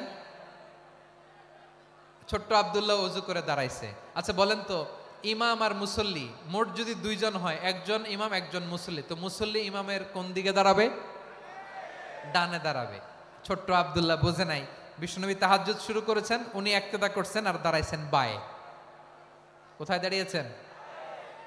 আব্দুল্লাহ বলেন, যখন আমি বায়ে দাঁড়ালাম, আখাযা রাসূলুল্লাহ সাল্লাল্লাহু আলাইহি ওয়াসাল্লাম উযুনি আল ইউমনা ইয়াফতিলুহা, বিশ্বনবী নামাজরত অবস্থায় আমার কান ধরে টেনে আমার ডান দিকে এনে দাঁড় করায় দিলেন। পড়েন সুবহানাল্লাহ। দেখেন, হাতে কলমে শিক্ষা। আর জীবনে ভুল হবে? কথা কয় না, আর ভুল হবে? আর ভুল হবে না। এভাবে বিশ্বনবীর অনেক সঙ্গ পেয়েছেন, সফর করেছেন, একই বাহনে বসেছেন, এক বাহনে বসে লম্বা নাসিহত করেছেন, বলেছেন, ইয়া গোলাম ইহফাজিল্লাহ ইয়াহফাজকা, ইহফাজিল্লাহ তাজিদহু তুজাহাক, ইযা সাআলতা ফাসআলিল্লাহ ওয়া ইযা ইসতাআনতা ফাসতাইন বিল্লাহ। আল্লাহর বিধান মানো, আল্লাহর বিধান রক্ষা করো, আল্লাহ তোমায় রক্ষা করবে। আব্দুল্লাহ, চাইতে হলে আল্লাহর কাছে চাও, সাহায্য চাইতে হলে আল্লাহর কাছে সাহায্য চাও। মনে রাখো, গোটা বিশ্বের সবাই যদি তোমার সাহায্য করতে চায়, ততটুকুই করতে পারবে যতটুকু আল্লাহ তোমার নসিবে রেখেছে। গোটা বিশ্ব যদি তোমার বিরুদ্ধে ষড়যন্ত্রে দাঁড়িয়ে যায়, ক্ষতি ততটুকু করতে পারবে যতটুকু তোমার জন্য বরাদ্দ আছে। এর বাইরে কিছু করতে পারবে না। আওয়াজ করে বলেন ঠিক কিনা? এভাবে হাতে কলমে শিখিয়েছেন, বিশ্বনবীর সঙ্গ পেয়েছেন। উনাকে বিষ্ণু ইসা ইসলাম শিক্ষাবিদ, এডুকেটর অফ দিস উম্মাহ হিসেবে সিলেক্ট করেছেন, হাতে কলমে শিখিয়েছেন। বিশ্বনবী একবার প্রকৃতির ডাকে সাড়া দিয়ে এসেছেন। এখন কি করতে হবে? নামাজের জন্য অজু করতে হবে। বিশ্বনবী এসেই দেখেন অজুর বদনায় পানি ভরা, খুশি হয়ে গেলেন। বললেন, কে রেখেছে পানি? একজন বলল, আব্দুল্লাহ রেখেছে। বিশ্বনবী অত্যন্ত খুশি হলেন। খুশি হয়ে একটা দোয়া করলেন, বললেন, আল্লাহুম্মা ফাক্কিহু ফিদ্দীন ওয়া আল্লিমহু তা'ওয়ীল। আল্লাহ, তুমি আব্দুল্লাহকে দ্বীনের বুঝ দিও আর কোরআনের তাফসির শিক্ষা দিও। বিশ্বনবীর এই দোয়া এমন লাগছে, উনি রাইসুল মুফাসসিরিন, এই পৃথিবীতে যত মুফাসসির ছিল, যত মুফাসসির আসবে, সকল মুফাসসিরের সম্রাট হিসেবে স্বীকৃত হয়েছেন আব্দুল্লাহ ইবনে আব্বাস। বিশ্বনবী ওনারে আজান শিখান নাই, বিশ্বনবী ওনারে ল্যাঙ্গুয়েজ শিখান নাই, বিশ্বনবী ওনারে অ্যাম্বাসাডর বানান নাই, হাতে কলমে শিক্ষা দিয়েছেন। ছোট্ট মানুষ, বিশ্বনবী ইন্তেকাল করলেন। আবু বকরের সময় গেল, ওমরে ফারুকের খেলাফত, তখনও তিনি তরুণ। ওমরে ফারুক রাদিয়াল্লাহু তাআলা আনহু ওনার ক্যাবিনেট মিনিস্ট্রির বৈঠকে এই আব্দুল্লাহ ইবনে আব্বাসকে পাশ দিয়ে বসায় রাখতেন। বয়স্ক সাহাবারা এটা পছন্দ করতো না। তারা বলতো, ঘটনা কি, আব্দুল্লাহর মতো ছেলে নাতি আমাদের আছে, এরা কেন রাখে ওমরে ফারুক? ওমরে ফারুক এটা টের পেলেন। তিনি বুঝতে পারলেন যে ক্যাবিনেট মেম্বাররা এটা পছন্দ করে না, ছোট্ট আব্দুল্লাহরা কেন রাখি, কেন যে রাখি এটা একদিন বুঝাবো। একদিন মিটিংয়ে তিনি সবাইকে বললেন, ইদা জাআ নাসরুল্লাহি ওয়াল ফাতহ। এই আয়াত দ্বারা উদ্দেশ্য কি বলেন তো মুরব্বী সাহাবীরা? এক সাহাবী বলেন, এই সূরা দ্বারা উদ্দেশ্য, আল্লাহ বলেছেন আমাদেরকে বিভিন্ন ল্যান্ড, বিভিন্ন এলাকা বিজয় করতে হবে। ওমরে ফারুক বললেন, না, হয়নি। আরেকজন বললেন, বিজয় হওয়ার পর আমাদের বেশি বেশি আল্লাহর বরত্বের ঘোষণা দিতে হবে, এটা উদ্দেশ্য। ওমরে ফারুক বললেন, না, হয় নাই। যারা জিজ্ঞেস করেন কেউ পারে না। সব শেষে বিশ্বনবী ছোট্ট আব্দুল্লাহরে বলেন, আব্দুল্লাহ, ইদা জাআ নাসরুল্লাহি ওয়াল ফাতহ এর দ্বারা উদ্দেশ্য কি বলো তো? ছোট্ট আব্দুল্লাহ বলেন, হুয়া আজালু রাসূলিল্লাহ। এই আয়াত দ্বারা বিশ্বনবীর বিদায়কে উদ্দেশ্য নেওয়া হয়েছে। ওমরে ফারুক বললেন, হাযা হুয়া, এটাই তো সঠিক উত্তর, এটাই সঠিক তাফসীর এই আয়াতের। কারণ ইদা জাআ নাসরুল্লাহি ওয়াল ফাতহ, যখন আল্লাহর সাহায্য আর বিজয় আসবে, ওয়া রাআইতান নাসা ইয়াদখুলুনা ফি দীনিল্লাহি আফওয়াজা, আপনি দেখবেন দলে দলে ঢলে ঢলে বানের পানির মতো মানুষ ইসলামের দিকে ঢুকতেছে, ইসলামের বিজয় হয়েছে। তো ইসলামের বিজয়ের মিশন নিয়ে নবী আসছে, বিজয়ী যখন হয়ে গেছে এখন তো নবীর বিদায় হবে। জোরে বলেন ঠিক কিনা? কোন সাহাবী এই সূক্ষ্ম কথাটা ধরতে পারে নাই, ওই আব্দুল্লাহ ছাড়া। আব্দুল্লাহ যখন উত্তর দিছে, সব সাহাবীদের টনক নড়েছে। এরপর থেকে কোনো ক্যাবিনেট মিটিং এ আর কোনো সাহাবারা কোনো প্রশ্ন করে নাই, আওয়াজ করে পড়েন সুবহানাল্লাহ। বিশ্বনবী আব্দুল্লাহ ইবনে আব্বাসকে দ্য এডুকেটর অফ দ্য উম্মাহ, উম্মার শিক্ষাবিদ হিসেবে গ্রহণ করেছেন। আওয়াজ করে পড়তে হবে আল্লাহু আকবার। সাহাবীদের নামগুলো মনে থাকবে? এক নম্বরে আবু মাহজুরা, মুয়াজ্জিন বানাইছেন। যায়েদ ইবনে সাবিত, দোভাষী, ট্রান্সলেটর অফ প্রফেট, এবং তিনি ছিলেন বিশ্বনবীর ব্যক্তিগত সচিব। মুসআব ইবনে উমাইর, the first ambassador and diplomat of Islam. আব্দুল্লাহ ইবনে আব্বাস, এই উম্মার সবচেয়ে বড় এডুকেটর, শিক্ষাবিদ। আরেকজন ছিল আব্দুল্লাহ ইবনে মাসউদ রাদিয়াল্লাহু তাআলা। দুই আব্দুল্লাহ, আব্বাস গেল, আরেকজন হচ্ছে মাসউদ। মক্কার তরুণ, ছাগল পালতো মুশরিকের।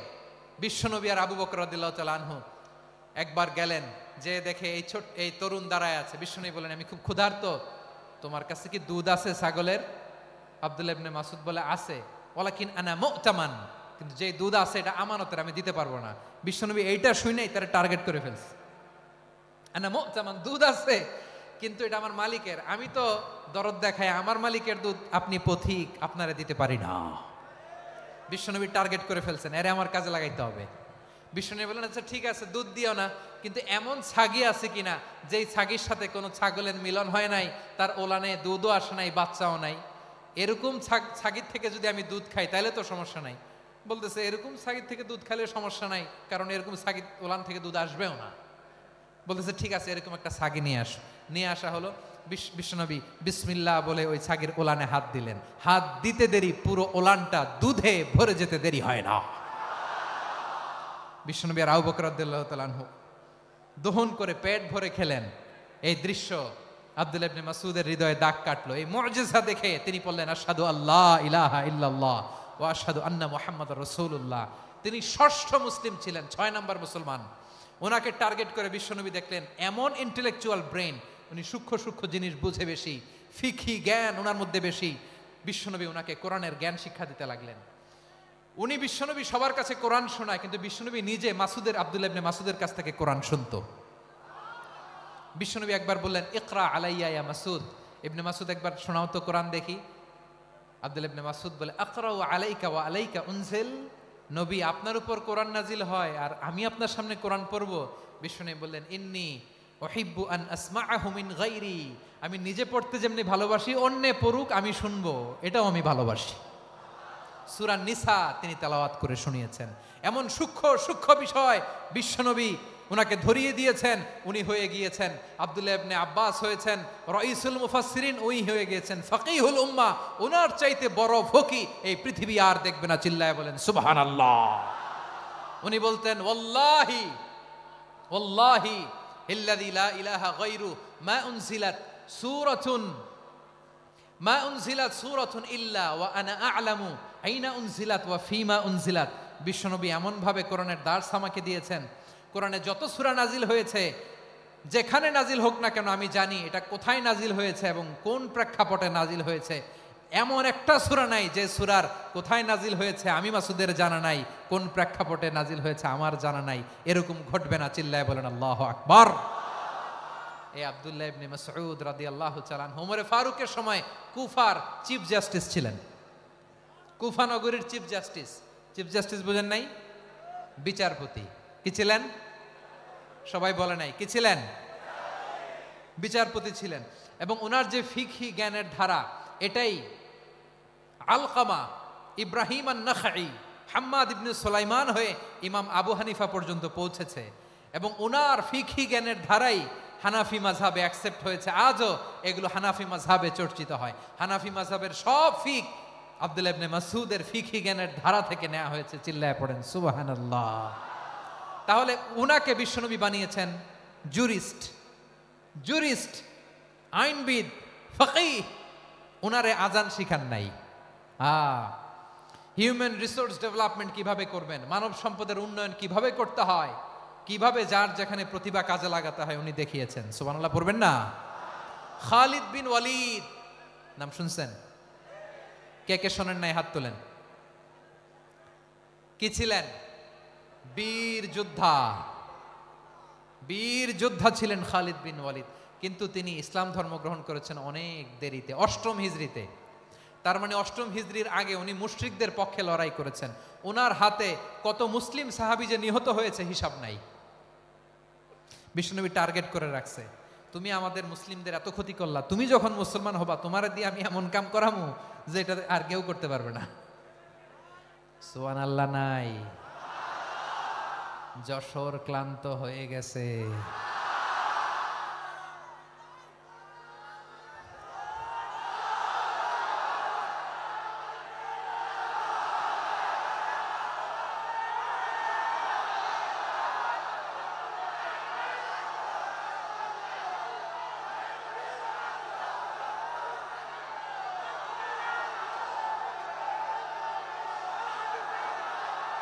মাশাআল্লাহ, বসুন বসুন বসুন।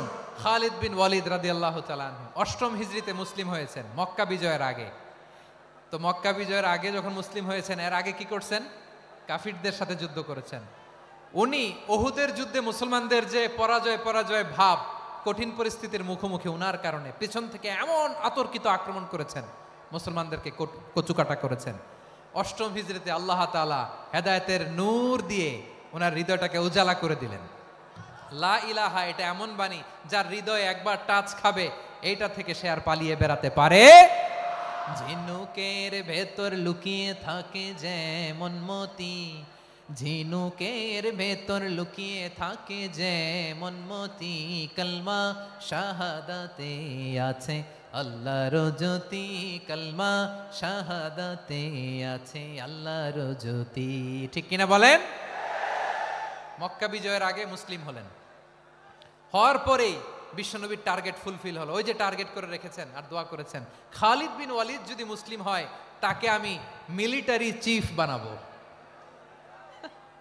ওনাকে আজান শিখান নাই, ওনারে কান ধইরা নামাজের এই মাথা থেকে ওই মাথা আনান নাই, ফিকহি কোরআনের সূক্ষ্ম তাফসীর ওনারে শিখান নাই, অ্যাম্বাসেডর বানান নাই। বিষ্ণু ইসলাম উনাকে সামরিক অভিযানে প্রেরণ করেছেন। সামরিক অভিযানে তিনি প্রেরণ করেছেন। ওনার জীবদ্দশায় ওনার নেতৃত্বে যতগুলো যুদ্ধ হয়েছে, একটা যুদ্ধেও তিনি পরাজয় বরণ করেন নাই।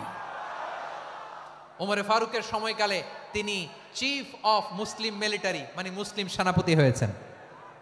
যশোর আওয়াজ করো, ঠিক কিনা বলো? সেনাপতি, মুসলিম সেনাপতি। তাহলে কিভাবে হিউম্যান রিসোর্স ব্যবহার করতে হয় গোটা বিশ্ব আমার নবীর কাছ থেকে শিখে নাও। খালিদ বিন ওয়ালিদ, ওনাকে বিশ্বনবী একটা উপাধি দিয়েছেন। উপাধিটা হচ্ছে সাইফুল্লাহিল মাসলুল, আল্লাহর নাঙ্গা তরবারি, আল্লাহর খোলা তরবারি, দ্য ওপেন সোর্ড অফ আল্লাহ। খালিদ বিন ওয়ালিদ মুসলিম সেনাপতি।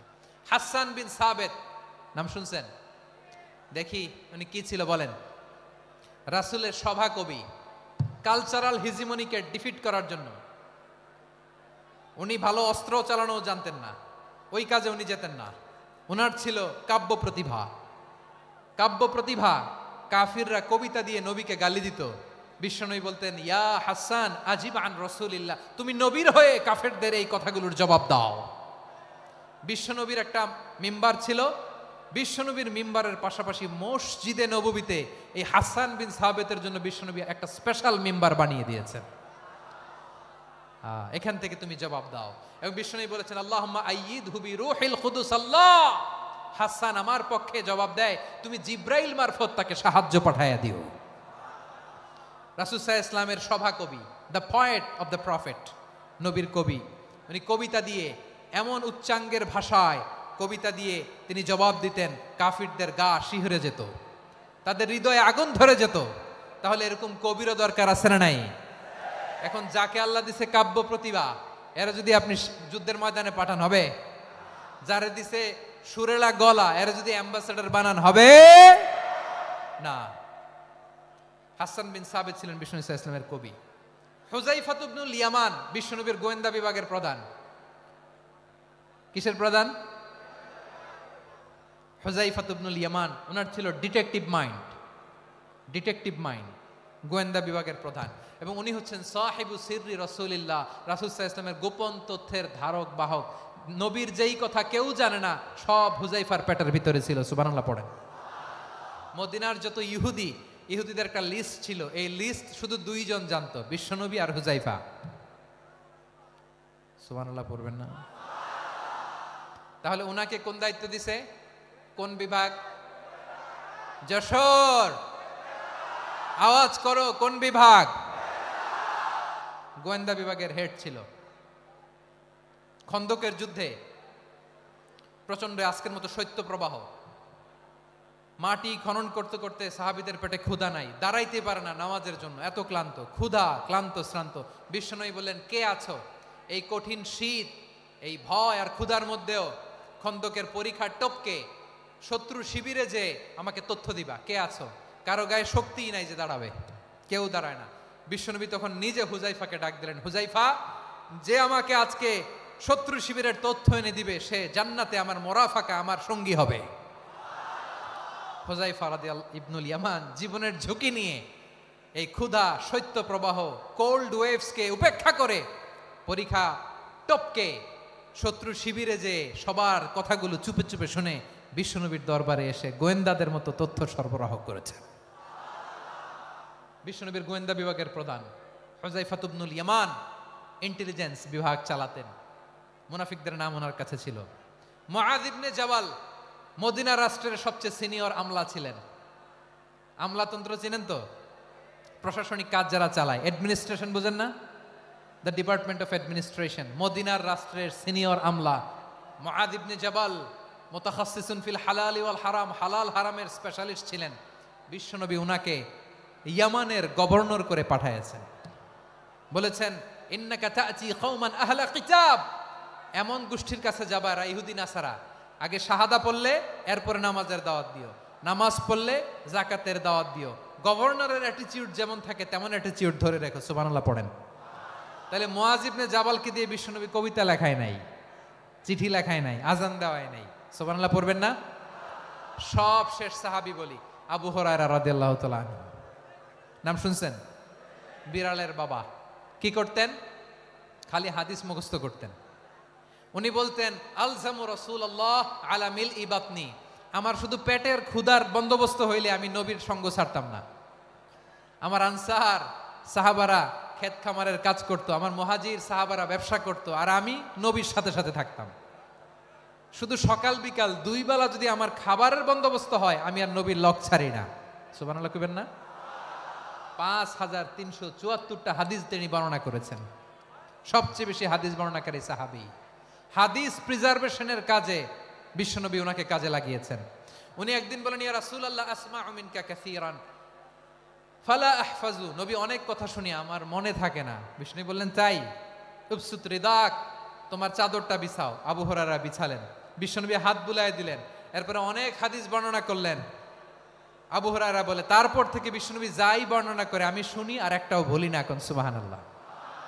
বিশ্বনবী ওনাকে হাদিস প্রিজার্ভেশন, নবীর এই যে লক্ষ্য হাদিস প্রিজার্ভেশনের এই দায়িত্ব দিয়েছেন সাইয়েদনা আবু হুরায়রা রাদিয়াল্লাহু তাআলা আনহুকে। প্রিয় ভাইয়েরা, তাহলে 10 জন সাহাবীর কথা যে বললাম, আপনারা কি খেয়াল করেছেন কত বড় ট্যালেন্ট হান্টার, চৌকস ট্যালেন্ট হান্টার ছিল আমার নবী।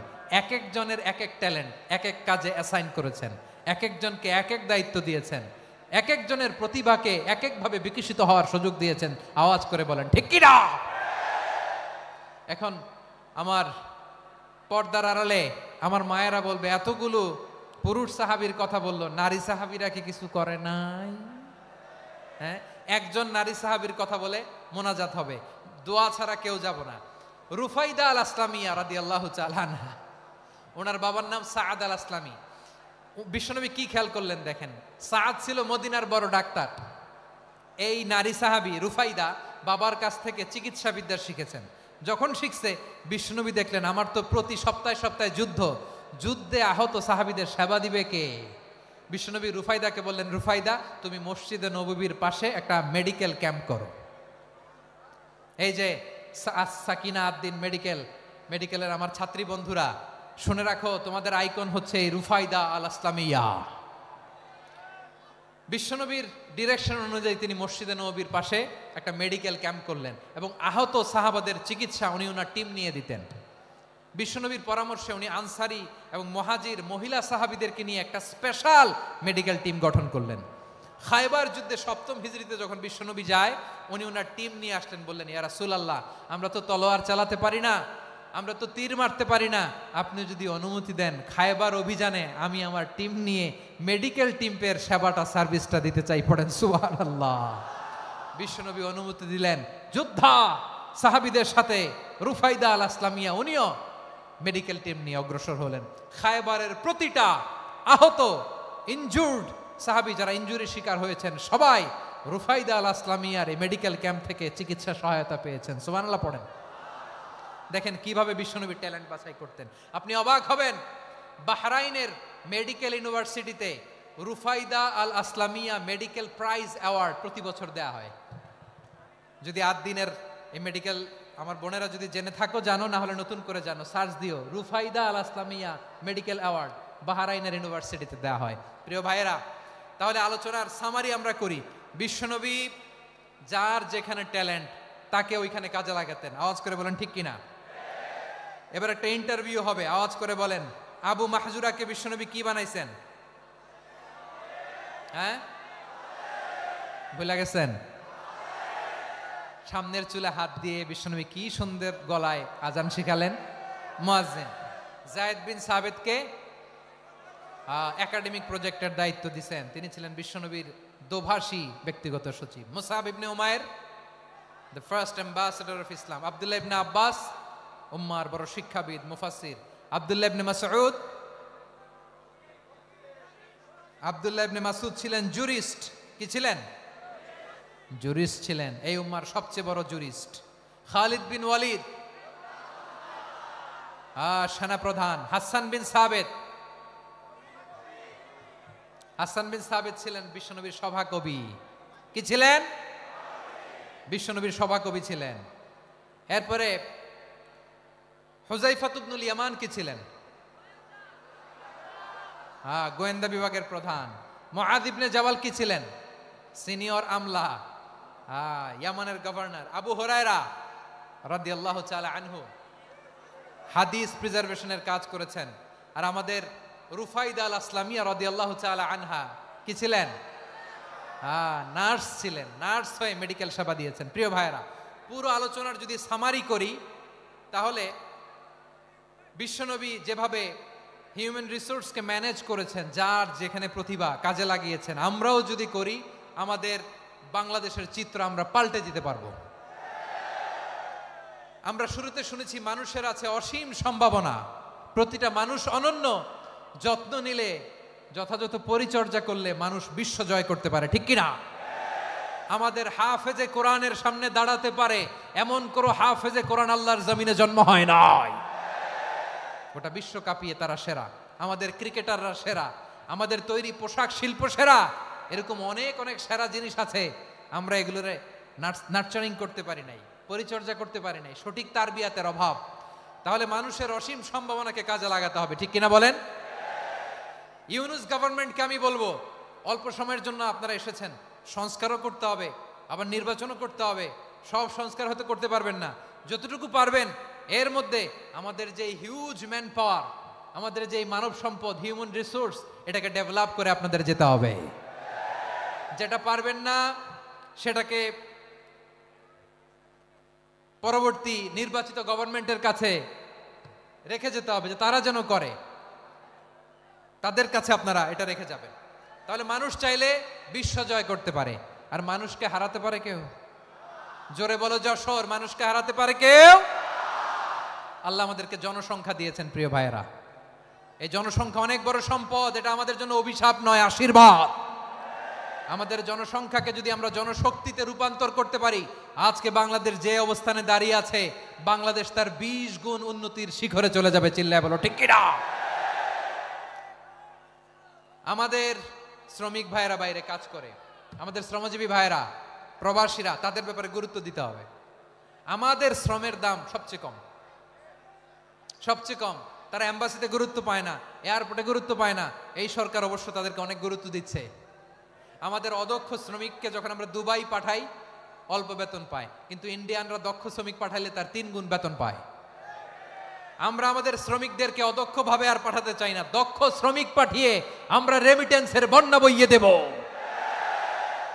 আমাদের শ্রমিকদের পাঠানো রেমিটেন্সের টাকায় সচল থাকে আমার দেশের অর্থনীতির চাকা। তাদেরকে সবচেয়ে গুরুত্ব দিতে হবে। আমরা পেয়েছি ফ্রিডম ফাইটার, মুক্তিযোদ্ধা, আর আমার প্রবাসী ভাইরা হচ্ছে রেমিটেন্স ফাইটার। জোরে বলো ঠিক কিনা? তাহলে আমাদের এই জনশক্তিকে জনসম্পদে ট্রান্সফর্ম করতে হবে, ঠিক কিনা বলেন? সরকার জনগণকে এভাবে পলিশ করতে হবে। মা বাবারা ছেলে মেয়েদের মধ্যে কার কোন যোগ্যতা, তাকে ওইভাবে কাজে লাগাতে হবে। সবার এ প্লাস পাওয়ার কোনো দরকার নাই। আমাদের দেশে একটা টেন্ডেন্সি আছে, পরীক্ষায় এ প্লাস না পাইলে কই তুই কি করলি, পাশের বাড়ির ছেলে এ প্লাস পাইছে, যা ওর পা ধোয়া পানি খা। কি খা? তা আমি ভাবছি যে পা ধোয়া, এ প্লাস পাওয়া ছেলেদের পা ধোয়া পানির একটা পানির ব্র্যান্ড বানাইতে হবে, এরকম লেখা থাকবে, এ প্লাস পাওয়া ছেলেদের পা ধোয়া পানি।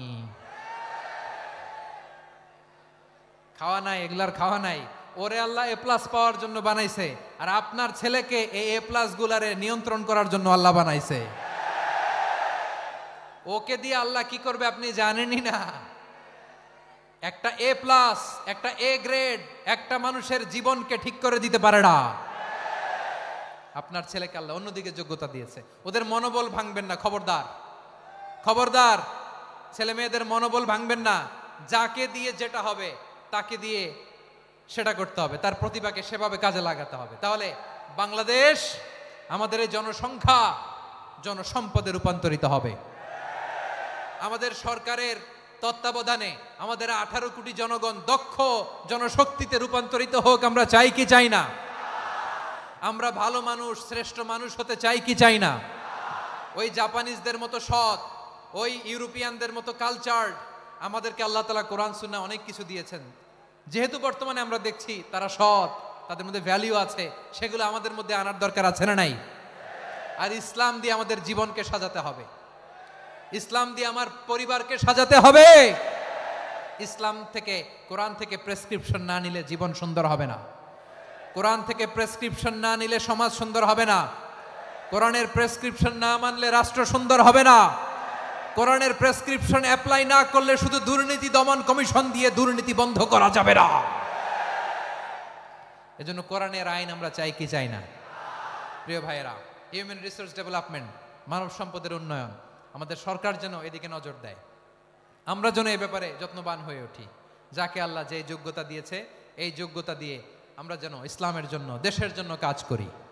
আমরা যেন আমাদের স্কিল ডেভেলপ করি, আমাদের পটেনশিয়ালকে ডেভেলপ করি। মোরালিটি, ভ্যালিউজ নিয়ে শায়েখ আহমদুল্লাহ আলোচনা করেছেন, এগুলো দিয়ে যেন আমরা আমাদেরকে সাজাই। আল্লাহ তাআলা আমাদের দেশকে তুমি নিরাপদ করো, আমরা পড়ি আমিন। আল্লাহ আমার 18 কোটি জনগণকে তুমি জনশক্তিতে রূপান্তরিত করো, আমিন। আল্লাহ আমরা হাতে হাত রেখে, কাঁধে কাঁধ মিলিয়ে, ভাইয়ে ভাইয়ে যেন এই দেশকে গড়তে পারি, আল্লাহ তুমি তৌফিক দান করো, আমরা পড়ি আমিন।